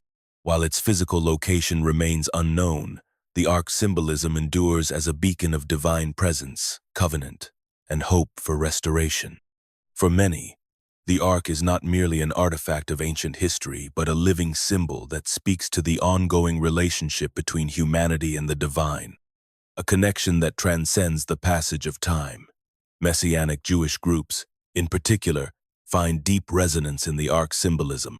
For them, the Ark represents the fulfillment of God's promises to his people, an enduring symbol of God's covenant with Israel. The Ark, with its sacred role in the tabernacle and its connection to the presence of God, reminds believers of the centrality of God's promises to Israel. The absence of the Ark, then, is not a loss of history alone, but a spiritual void that continues to underscore the longing for divine restoration and the coming fulfillment of God's promises. For many in the Messianic Jewish movement, the return of the Ark is seen as closely tied to the restoration of the Jewish people and the fulfillment of prophecy. In Christian circles, the Ark is often viewed as a precursor to the ultimate fulfillment found in Jesus Christ. Early Christian writings, especially in the New Testament, draw connections between the Ark and the Virgin Mary, referring to her as the new Ark of the Covenant.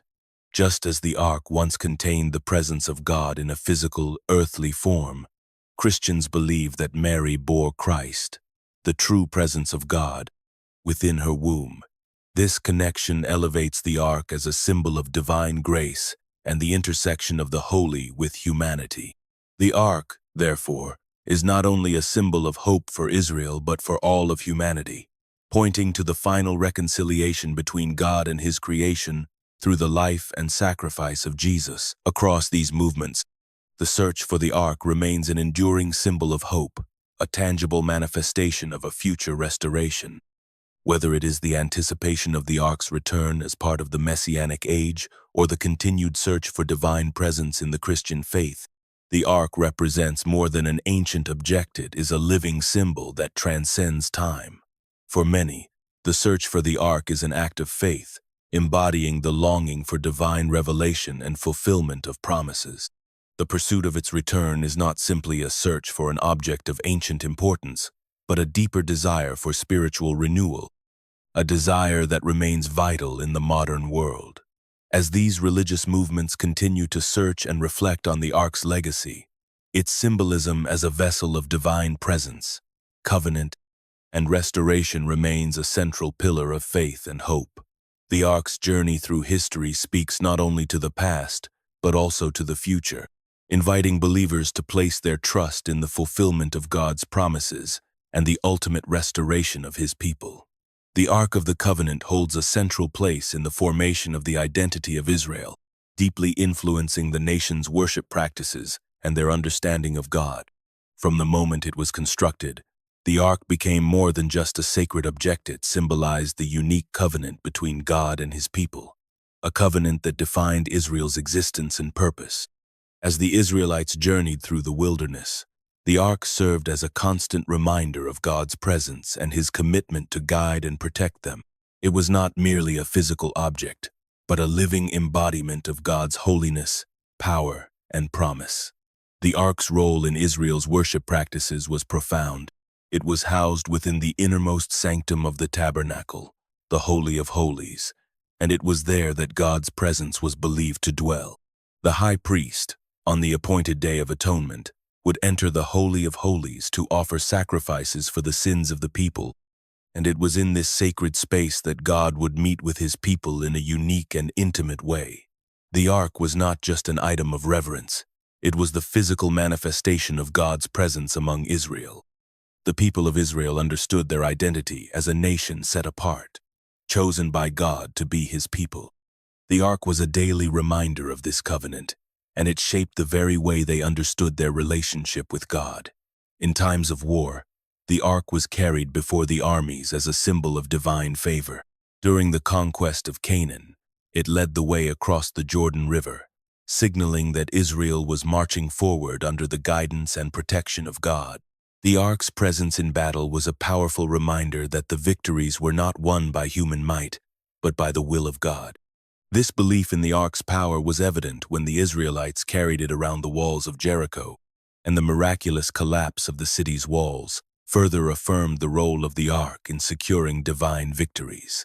But the ark's role was not limited to physical victories. It also played a key role in shaping Israel's understanding of their God.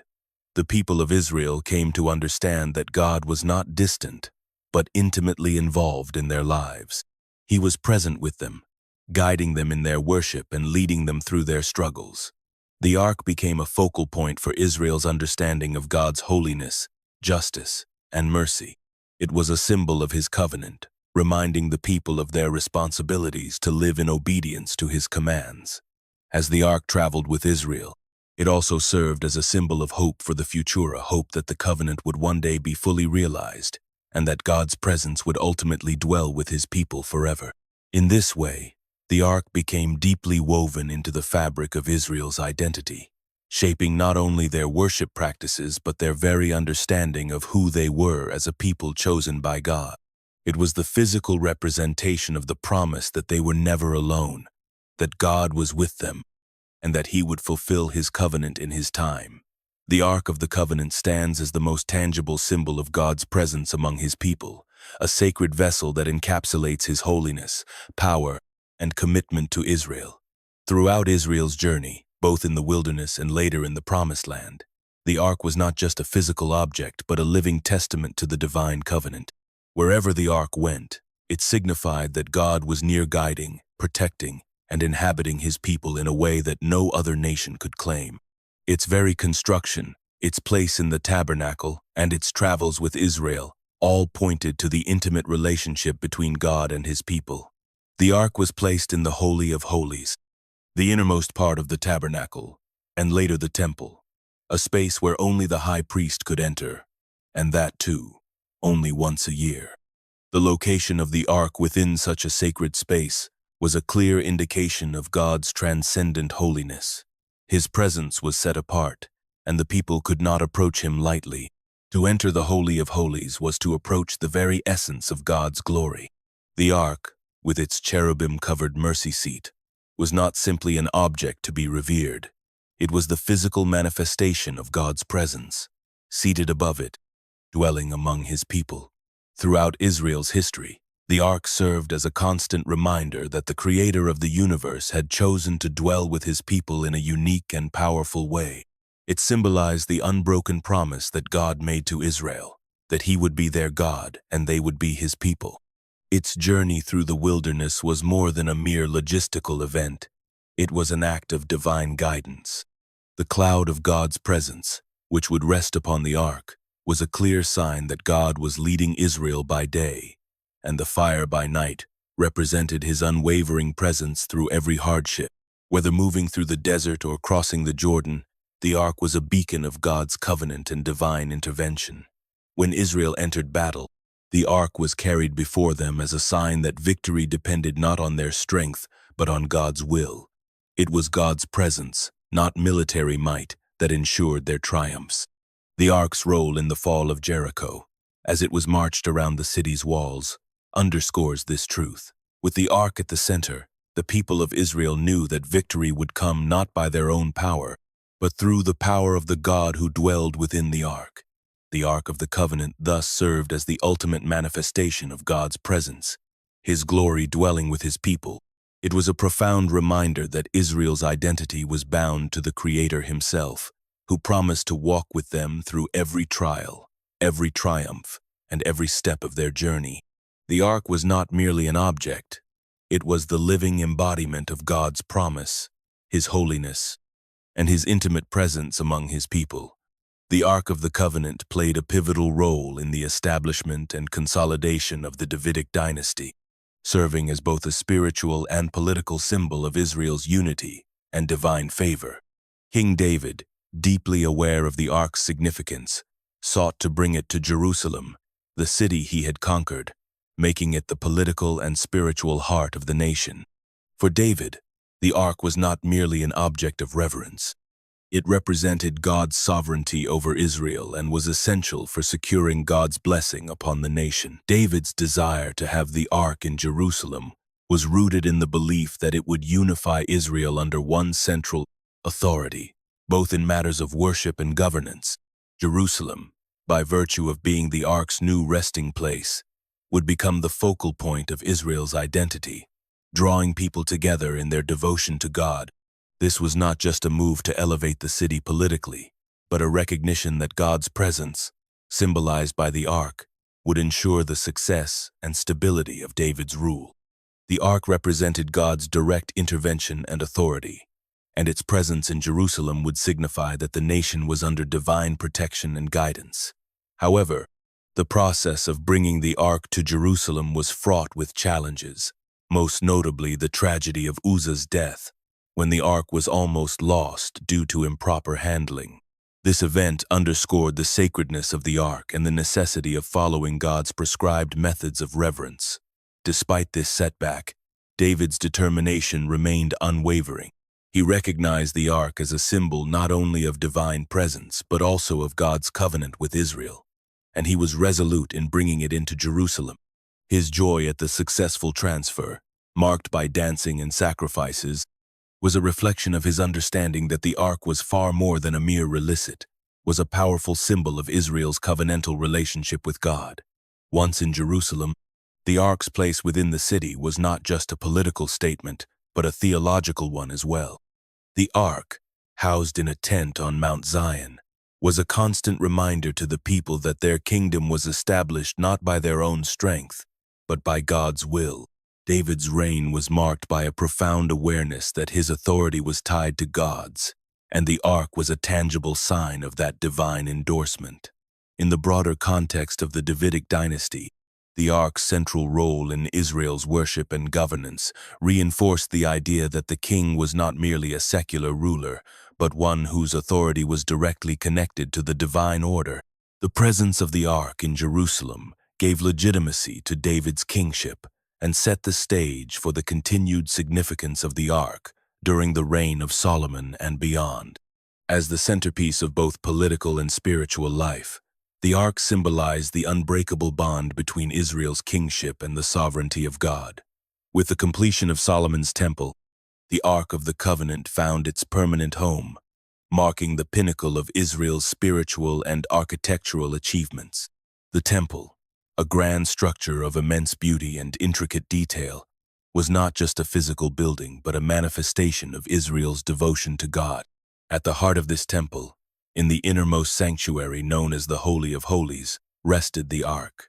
This sacred space, inaccessible to all but the high priest once a year on the Day of Atonement, became the focal point of Israel's worship and the seat of God's presence on earth.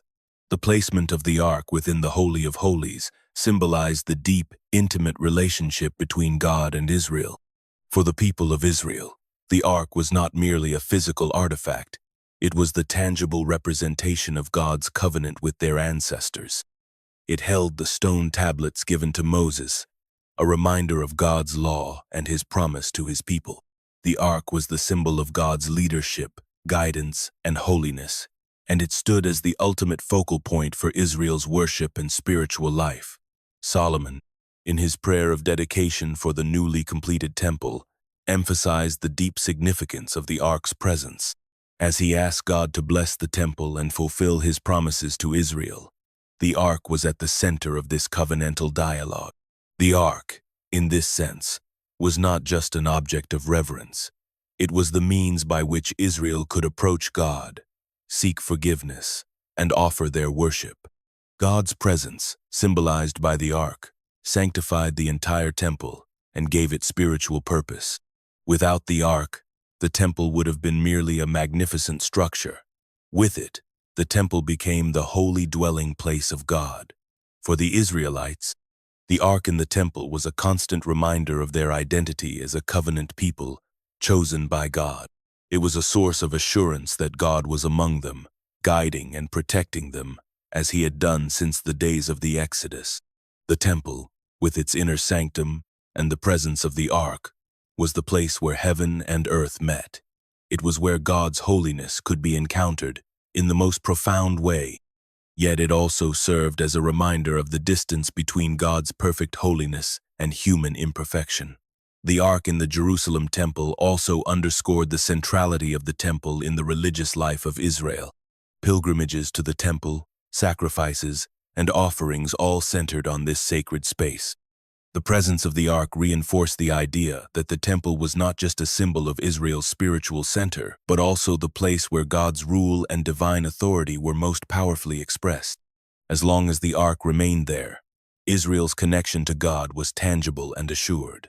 Throughout the history of Israel, the Ark of the Covenant served as a powerful symbol in the messages of the prophets, both as a sign of divine favor and as a warning of impending judgment. The prophets understood that the Ark, as the dwelling place of God's presence, was not just an object of reverence, but also a living symbol of Israel's covenant with God. When Israel remained faithful to God, the Ark represented his protection and blessing. But when the people strayed, the Ark became a reminder of God's righteous judgment. The prophets often invoked the Ark to call Israel to repentance, warning them that their disobedience would result in the withdrawal of God's favor. For example, during the time of Jeremiah, the Ark became a symbol of Israel's spiritual decline. The people had grown complacent in their worship and idolatry, and their disregard for God's commandments had made the Ark's significance more ceremonial than sacred. Jeremiah, in his dire warnings, pointed out that God no longer dwelled in the temple in the same way. The Ark, once a symbol of God's presence, would no longer protect or save Israel if they did not turn back to him with sincere hearts. He prophesied that the Ark would be lost, reflecting the loss of God's favor if Israel did not return to him in humility. Similarly, the prophet Ezekiel had visions in which the glory of God, once manifested in the ark within the temple, departed from Jerusalem due to the people's persistent sin. Ezekiel's prophecies were filled with warnings about the consequences of disobedience, and the departure of God's presence was a stark illustration of how far Israel had fallen. The departure of the ark in Ezekiel's vision was not just symbolic, but was an expression of the growing distance between God and his people. It was a devastating sign that the ark no longer represented the divine protection and favor that it once had. In contrast, when Israel repented and sought God's guidance, the ark was a reminder of God's mercy and covenantal love. It became a symbol of hope, representing the possibility of restoration and renewal. The prophets used the ark to call Israel back to their spiritual roots, reminding them that true worship was not about rituals or ceremonies, but about a sincere relationship with the living God. The ark's role in the prophetic symbolism was thus twofold. It served as a powerful symbol of divine presence and favor when Israel was obedient, but when they turned away from God, it became a harbinger of divine judgment. The ark, with its intimate connection to God's covenant, was a constant reminder that Israel's destiny was tied to their faithfulness to God's laws.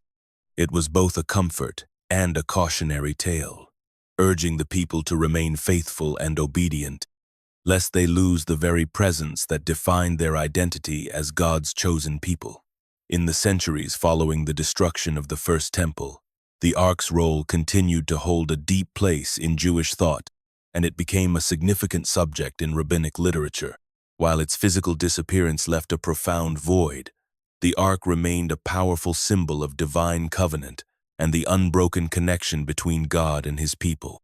Rabbinic teachings developed a rich tapestry of discussions regarding the ark, its purpose, and its future, deeply intertwining it with the themes of Israel's history, redemption, and prophecy.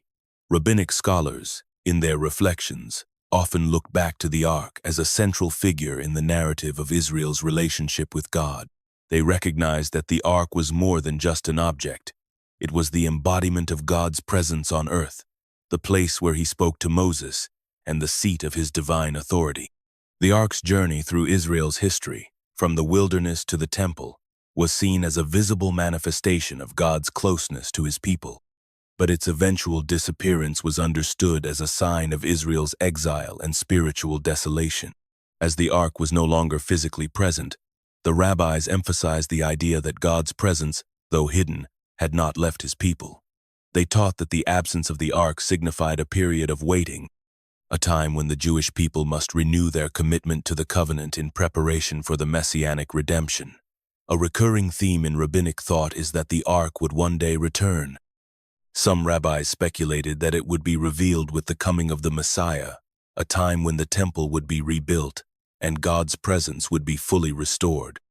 This belief in the ark's return became intertwined with messianic hopes and the eventual redemption of Israel. The ark's reappearance would mark the fulfillment of prophecy and the restoration of Israel's spiritual glory. In this view, the ark was not merely a relic of the past, but a symbol of a future divine promise zone that would bring Israel back into the fullness of God's favor. Additionally, the rabbis of the Talmud and Midrash examined the role of the ark in the context of Israel's worship and atonement. They noted that, even in the absence of the ark, the Jewish people continued to observe the rituals of the temple, but with a deep longing for the day when the ark would return to its rightful place in the Holy of Holies. This absence of the ark, however, was also a symbol of the spiritual challenges faced by the Jewish people in their exile.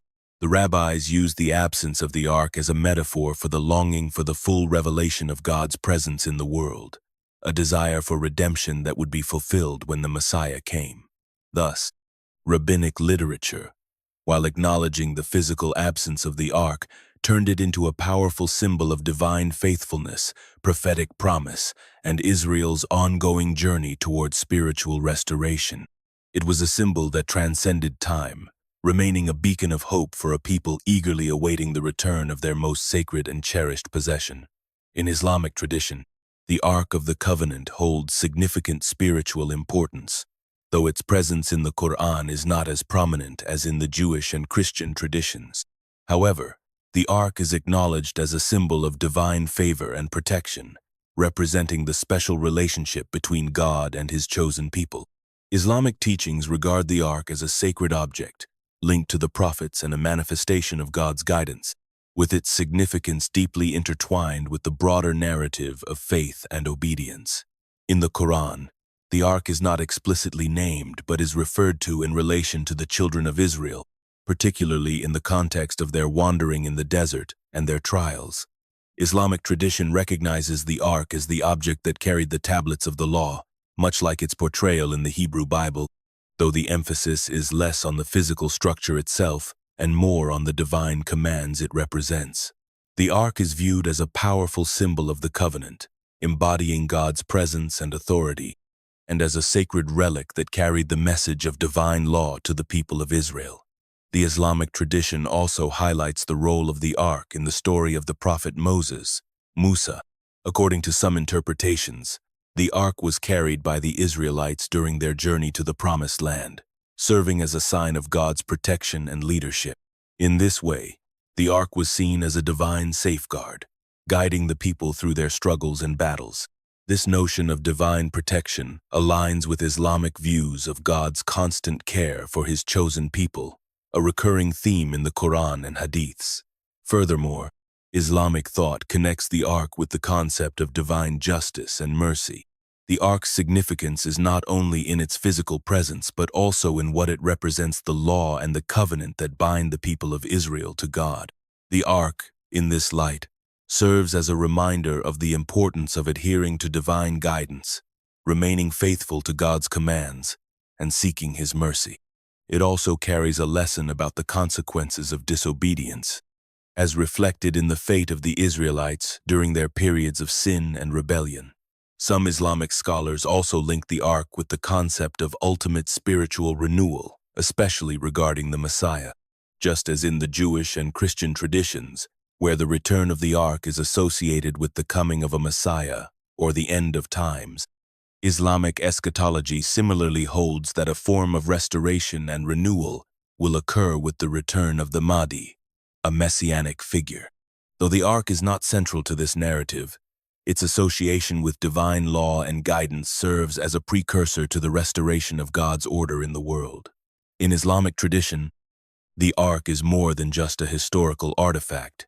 It is a symbol of God's eternal presence, His guidance, and His covenant with His people, reminding believers of the importance of obedience, faith, and hope in the ultimate return of divine justice. The Ark's fate has long been a topic of speculation, particularly in relation to the lost 10 tribes of Israel. These tribes, once part of the United Kingdom under Saul, David, and Solomon, disappeared from history following the Assyrian conquest in 722 BCE. Some believe that the Ark may have been taken by these northern tribes as they fled from the advancing Assyrian forces. The idea that the Ark accompanied them into exile has fueled numerous theories about the Ark's possible journey and eventual location. Many theories suggest that the 10 tribes, seeking to escape the grasp of the Assyrians, carried the Ark with them as a symbol of God's presence and protection. These tribes would have wandered through unfamiliar lands, taking their sacred object with them in the hopes of preserving their spiritual heritage. Some even speculate that the Ark could have been hidden away in a remote area, possibly in the mountains, awaiting rediscovery. Other theories place the Ark's potential resting place in various far-flung regions. Some believe that the Ark might have been taken into Ethiopia, where it could be safeguarded in the kingdom of Aksum. The Ethiopian Orthodox Church claims to possess the true Ark of the Covenant, and their tradition suggests that it was brought to Ethiopia centuries ago by the Queen of Sheba or by men of the lost tribes. The Church's belief in this sacred relic adds weight to the speculation that the Ark could have been safeguarded by these tribes during their migration. Another theory links the lost 10 tribes with the distant lands of Central Asia, proposing that the Ark was carried eastward as the tribes spread out, their descendants eventually migrating to areas far from the ancient Israelite heartland. This theory suggests that the Ark might still lie in some undiscovered place, waiting to be unearthed by an adventurer or archaeologist, its mysteries still wrapped in the silence of history. Despite the many theories, the Ark's association with the lost 10 tribes remains largely speculative. While no concrete evidence has ever emerged to verify these claims, the connection between the Ark and these vanished tribes fuels the imagination and keeps the search alive. For many, the Ark's potential link to the lost tribes represents a final piece of a larger puzzle that ties the fate of the tribes to the enduring hope of Israel's restoration. Whether or not the Ark will ever be discovered, its significance in the history of Israel remains undeniable, a symbol of divine presence and promise that continues to captivate both scholars and seekers alike. The mystery of its whereabouts is not just about an ancient artifact, it is a reflection of a deeper spiritual journey that still holds meaning for people today. The Temple Mount in Jerusalem stands as one of the most revered and contested locations in the world, a place steeped in religious, historical, and political significance. It is here that the Ark of the Covenant is believed to have once resided, in the inner sanctum of the first temple, the Holy of Holies. This sacred chamber, the most sacred space in the Jewish temple, housed the Ark, which symbolized God's unmediated presence among His people. The Ark's resting place within the temple was not just a physical location but a spiritual focal point, representing the connection between the divine and the earthly, between God and Israel. The Temple Mount, known as Har Habayit in Hebrew, holds a unique place in the hearts of Jews, Christians, and Muslims alike. For Jews, it is the site of the original temple, the place where the Ark once sat, and where they believe the third and final temple will one day be rebuilt. The Mount's significance is therefore not only historical but deeply eschatological, a symbol of divine promise and restoration. For Christians, the Ark and the Temple Mount have an equally deep connection, as they view the temple as a precursor to the spiritual fulfillment found in Christ. In Islamic tradition, the Dome of the Rock sits atop the mount, marking it as the third holiest site in Islam. The intersection of these three faiths on this sacred ground has only heightened the sense of mystery and reverence that surrounds the Ark and its potential connection to this location. Scholars and religious figures alike speculated about the Ark's fate after the destruction of the first temple by the Babylonians in 586 BCE. While its disappearance from the historical record adds to its mystique, it is widely believed that the Ark was once kept in the Holy of Holies, directly connected to the very presence of God that filled the temple. The Ark's presence on the Temple Mount, alongside the altar and the incense altar, was seen as central to Israel's worship and covenant with God. The temple, and especially the Holy of Holies, was a place of unimaginable holiness where only the high priest could enter, and only once a year, on Yom Kippur, to make atonement for the sins of the people. The destruction of the temple left a spiritual void, and with it, the disappearance of the Ark became a symbol of Israel's fall and exile. The Mount, now empty of the Ark, remains a poignant reminder of the loss of divine presence in the earthly realm. Yet, the Mount's significance endures, as it continues to be a site of yearning for restoration, for the return of the Ark, and for the fulfillment of God's promises. Though the Ark is no longer physically present, its connection to the Temple Mount remains an enduring symbol of God's covenant with His people, a legacy that transcends time and continues to inspire faith, hope, and longing for future redemption. The idea of the Ark's return is deeply intertwined with the Jewish hope for the coming of the Messiah. Many believe that the Ark, lost to history, will one day be restored as a sign of divine fulfillment, a symbol of God's promises made to His people. This restoration is often seen as part of the Messianic age, a time when God's presence will again dwell fully with His people, and all the promises of peace, redemption, and restoration will be realized. The Ark's return is not merely the physical return of a sacred object, but also a fulfillment of a deeper spiritual reality. It would mark the moment when the covenant between God and Israel, which was symbolized by the Ark in the temple, is fully restored.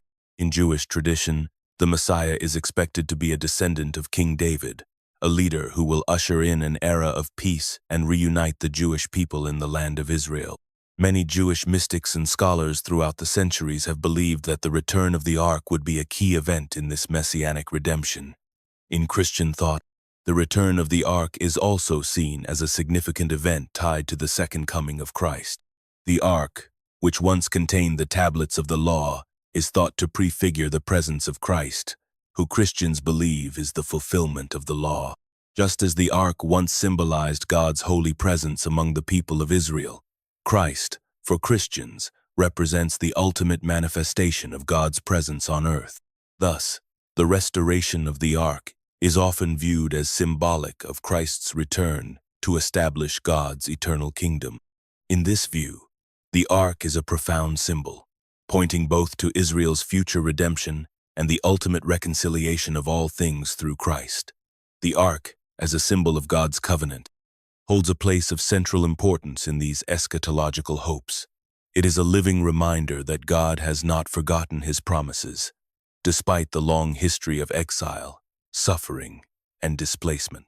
The longing for the Ark's return is also a longing for God's presence to once again be felt among His people in a tangible way, marking the end of suffering and the beginning of an eternal reign of peace and righteousness. Whether through Jewish or Christian perspectives, the idea that the Ark will return in the time of the Messiah carries with it a profound hope for the future. The Ark's restoration symbolizes the return of divine favor, the fulfillment of promises, and the coming of an age where God's glory will be revealed to all. In this sense, the Ark continues to serve not only as a historical symbol, but as a beacon of hope that transcends time and continues to inspire faith in the promises of God's redemptive plan for the world. For Christians, the Ark of the Covenant serves as a powerful foreshadowing of the new covenant established through the life, death, and resurrection of Jesus Christ. In the Old Testament, the Ark represented the tangible presence of God among His people, a sacred object that housed the stone tablets of the law. It was revered as the earthly throne of God, and only the high priest could approach it, entering the Holy of Holies once a year to offer sacrifices for the sins of the people. The Ark was a symbol of God's holiness, his covenant with Israel, and the means by which his people could commune with him. However, with the coming of Christ, the nature of God's presence among humanity underwent a radical transformation. The new covenant, as articulated by Jesus and recorded in the New Testament, shifts away from a localized, physical dwelling of God's presence to one that is accessible to all believers, regardless of their location or status. No longer is God's presence confined to a temple or an object. In Christ, God himself came to dwell among his people, not in the form of a physical object, but through the person of Jesus, who, as Christians believe, is the fulfillment of God's promises.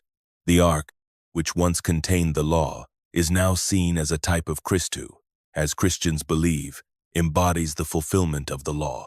The tablets of the law in the ark pointed to the need for holiness and righteousness, but it is in Christ that these ideals are fully realized.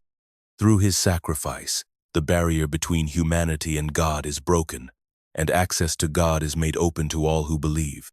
The ark's once solemn and exclusive role is now surpassed by Christ's offering, which Christians believe is sufficient for all time, offering forgiveness, reconciliation, and an unbroken relationship with God.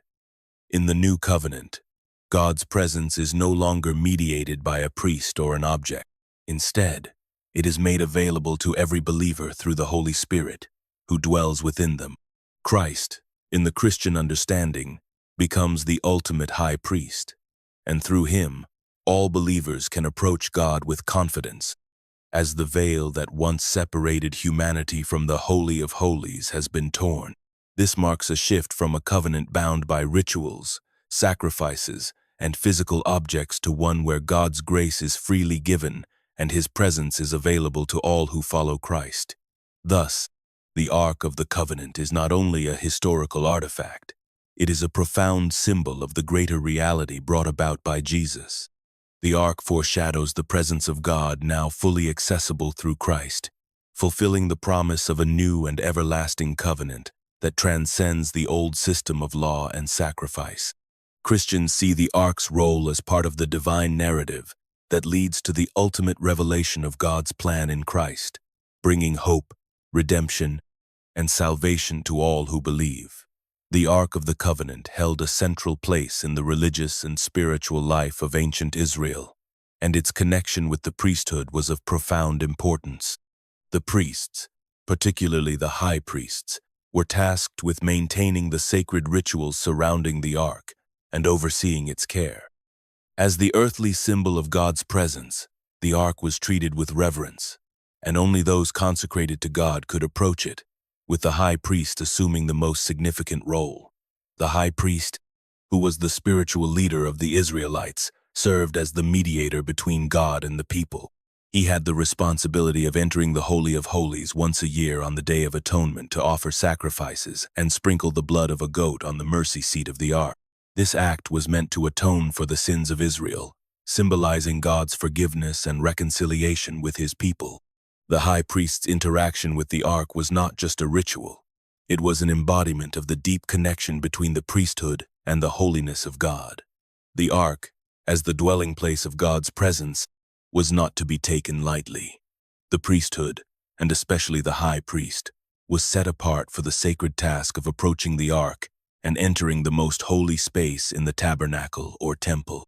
The high priest's garments, which included the ephod, breastplate, and turban, were intricately designed with specific instructions given by God. These garments were not just ceremonial, but also symbolized the purity and righteousness required to enter God's presence. The high priest's role was defined by his ability to stand in for the people, offering sacrifices on their behalf, and seeking divine favor through the ark. The relationship between the ark and the priesthood reflects God's command to live in holiness. Just as the ark was holy, so too were the priests who served before it. The priesthood was not simply a function, it was a calling, set apart for the exclusive purpose of sanctifying and preserving the holiness of the ark. Their duty was to ensure that the rituals surrounding the ark were observed precisely as commanded, maintaining the sacredness of God's presence among his people. Throughout Israel's history, the ark remained a constant symbol of God's covenant and his promise to dwell with his people. The priesthood, as the mediating force, carried the weight of that responsibility. In the New Testament, the role of the priesthood is transformed with the coming of Jesus Christ. Christians believe that Christ, as the ultimate high priest, fulfilled the role of mediator once and for all, offering his own sacrifice to cleanse humanity of sin. This act, in Christian thought, transcends the ritualistic sacrifices once performed by the high priests before the ark. Yet, even today, the role of the priesthood, as seen through the lens of the ark's symbolism, continues to remind believers of the sacredness of God's presence and the call to live in holiness before him. In modern Israel, the Ark of the Covenant remains a powerful symbol, deeply woven into the fabric of the nation's spiritual heritage. While the physical ark has not been seen for centuries, its significance endures in the hearts and minds of the Israeli people. The ark, once central to the worship and identity of ancient Israel, continues to represent God's covenant with his people, a covenant that Israel believes has never been broken. Its story, preserved in sacred texts and passed down through generations, remains integral to the national consciousness of Israel. The ark is more than just an ancient relic in the collective memory of Israel. It is a symbol of divine presence, protection, and guidance that transcends time. Its role in Israel's formation, from the Exodus to the establishment of Jerusalem as a spiritual center, underscores the deep connection between the people and God. This enduring bond is celebrated in Jewish prayers, traditions, and festivals, where the themes of covenant and divine favor are ever present. Israel's commitment to its spiritual heritage is reflected in the nation's reverence for the ark, even as its physical form remains hidden from view. In Jerusalem, where the temple once stood, the ark's symbolic presence remains central. The Western Wall, a remnant of the Second Temple, is a place where countless Jews gather, offering prayers for the restoration of the temple and the return of the ark. While the city has undergone dramatic changes since the days of the ark's last known residence, it continues to be a focal point for Jews worldwide, representing a deep longing for the fulfillment of divine promises. The ark's legacy persists in the shared belief that, one day, the temple will be rebuilt, and the covenant will be fully realized. For modern Israel, the ark also serves as a reminder of the nation's historical challenges and triumphs. It symbolizes resilience, survival, and the enduring faith that has carried the Jewish people through centuries of hardship, exile, and return to their ancestral homeland. It is a symbol of hope, reflecting the belief that the divine presence that once guided the Israelites in their journey through the wilderness is still with them today. Israel's connection to the ark extends beyond religious rituals. It is also a part of the national identity. The ark's story is intertwined with the narrative of the Jewish people's struggle for self-determination, their desire for peace, and their ongoing relationship with God. The ark's presence, though unseen, remains felt in the spiritual fabric of the nation, guiding the people towards a future where they believe they will once again experience the full realization of God's covenant. In the modern world, the ark's legacy continues to inspire devotion, reverence, and faith in the enduring relationship between the Jewish people and God. The legacy of the Ark of the Covenant stretches far beyond its physical presence in ancient Israel. Its profound influence reverberates through modern religious thought, shaping the cultural identity and spiritual practices of millions around the world. While the Ark itself may be lost to history, its symbolism continues to inspire deep reflection in both Jewish and Christian traditions, standing as a powerful reminder of God's covenant with his people. For the Jewish people, the Ark represents a time when God's presence was tangible, when his guidance and protection were clearly seen in the sacred object that resided in the Holy of Holies. Its loss with the destruction of the temple is often mourned, yet the Ark remains a central figure in Jewish hopes and prayers. The longing for the return of the Ark symbolizes a deeper yearning for divine closeness and restoration. In modern Israel, the Ark is seen as more than a relic. It is an emblem of the promises God made to his people and a marker of the enduring relationship between Israel and the divine. Christianity, too, draws deeply from the legacy of the Ark, seeing it as a precursor to the fulfillment of God's covenant in Jesus Christ. In Christian tradition, the ark is often interpreted as a foreshadowing of Christ, with its golden construction and presence within the tabernacle symbolizing the purity, divinity, and presence of God made manifest in Jesus. Christians also recognize the connection between the ark and the Virgin Mary, viewing her as the new ark of the covenant, bearing the Christ child within her womb, much as the ark once held the divine presence. This link between the ark and Mary highlights the continuity of God's promises, bridging the Old and New Testaments in the narrative of salvation. The ark's legacy extends to theological debates about God's presence in the world. The question of where God resides has been a central issue in Jewish, Christian, and even Islamic thought. For all three faiths, the ark represents a reminder that God is not distant, but intimately involved with His creation. It challenges believers to consider their own relationship with the divine and how they experience God's presence in their lives. Beyond religious doctrine, the ark influences art, literature, and culture, continuing to capture the imagination of people worldwide. Its depiction in ancient and modern artwork, its place in sacred texts, and its role in popular culture reflect its lasting impact. Whether viewed as a symbol of God's justice, mercy, or the covenant, the ark's legacy endures as an enduring symbol of faith, devotion, and the hope for divine restoration. In this way, the Ark of the Covenant, though absent from the physical world, remains ever present in the hearts of those who believe in its power and significance. It continues to inspire the faithful, drawing them closer to the divine mysteries that it once held.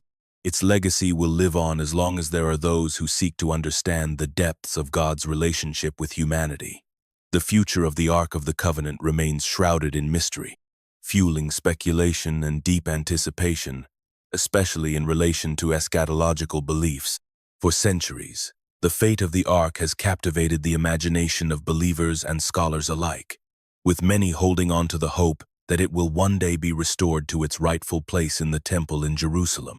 The Ark's return is often linked with the coming of the Messiah, an event that promises to fulfill God's promises to His people, ushering in a new era of peace, justice, and divine reign. In Jewish tradition, the return of the Ark is seen as a symbol of restoration, a sign that the people of Israel will be fully reconciled with God and that His presence will again dwell among them. For Christians, the Ark's return is intertwined with their eschatological vision, where its restoration is viewed as part of the ultimate fulfillment of God's kingdom on earth. The return of the Ark, whether literal or symbolic, would serve as a profound confirmation of God's unbroken covenant with His people and His ultimate victory over evil. Throughout history, various theories have emerged regarding the Ark's location. Some believe it was hidden by the prophet Jeremiah before the Babylonian conquest to protect it from desecration. Others speculate that it was taken by the Babylonians as a spoil of war, or even hidden in secret locations by generations of faithful Jews awaiting its divine return.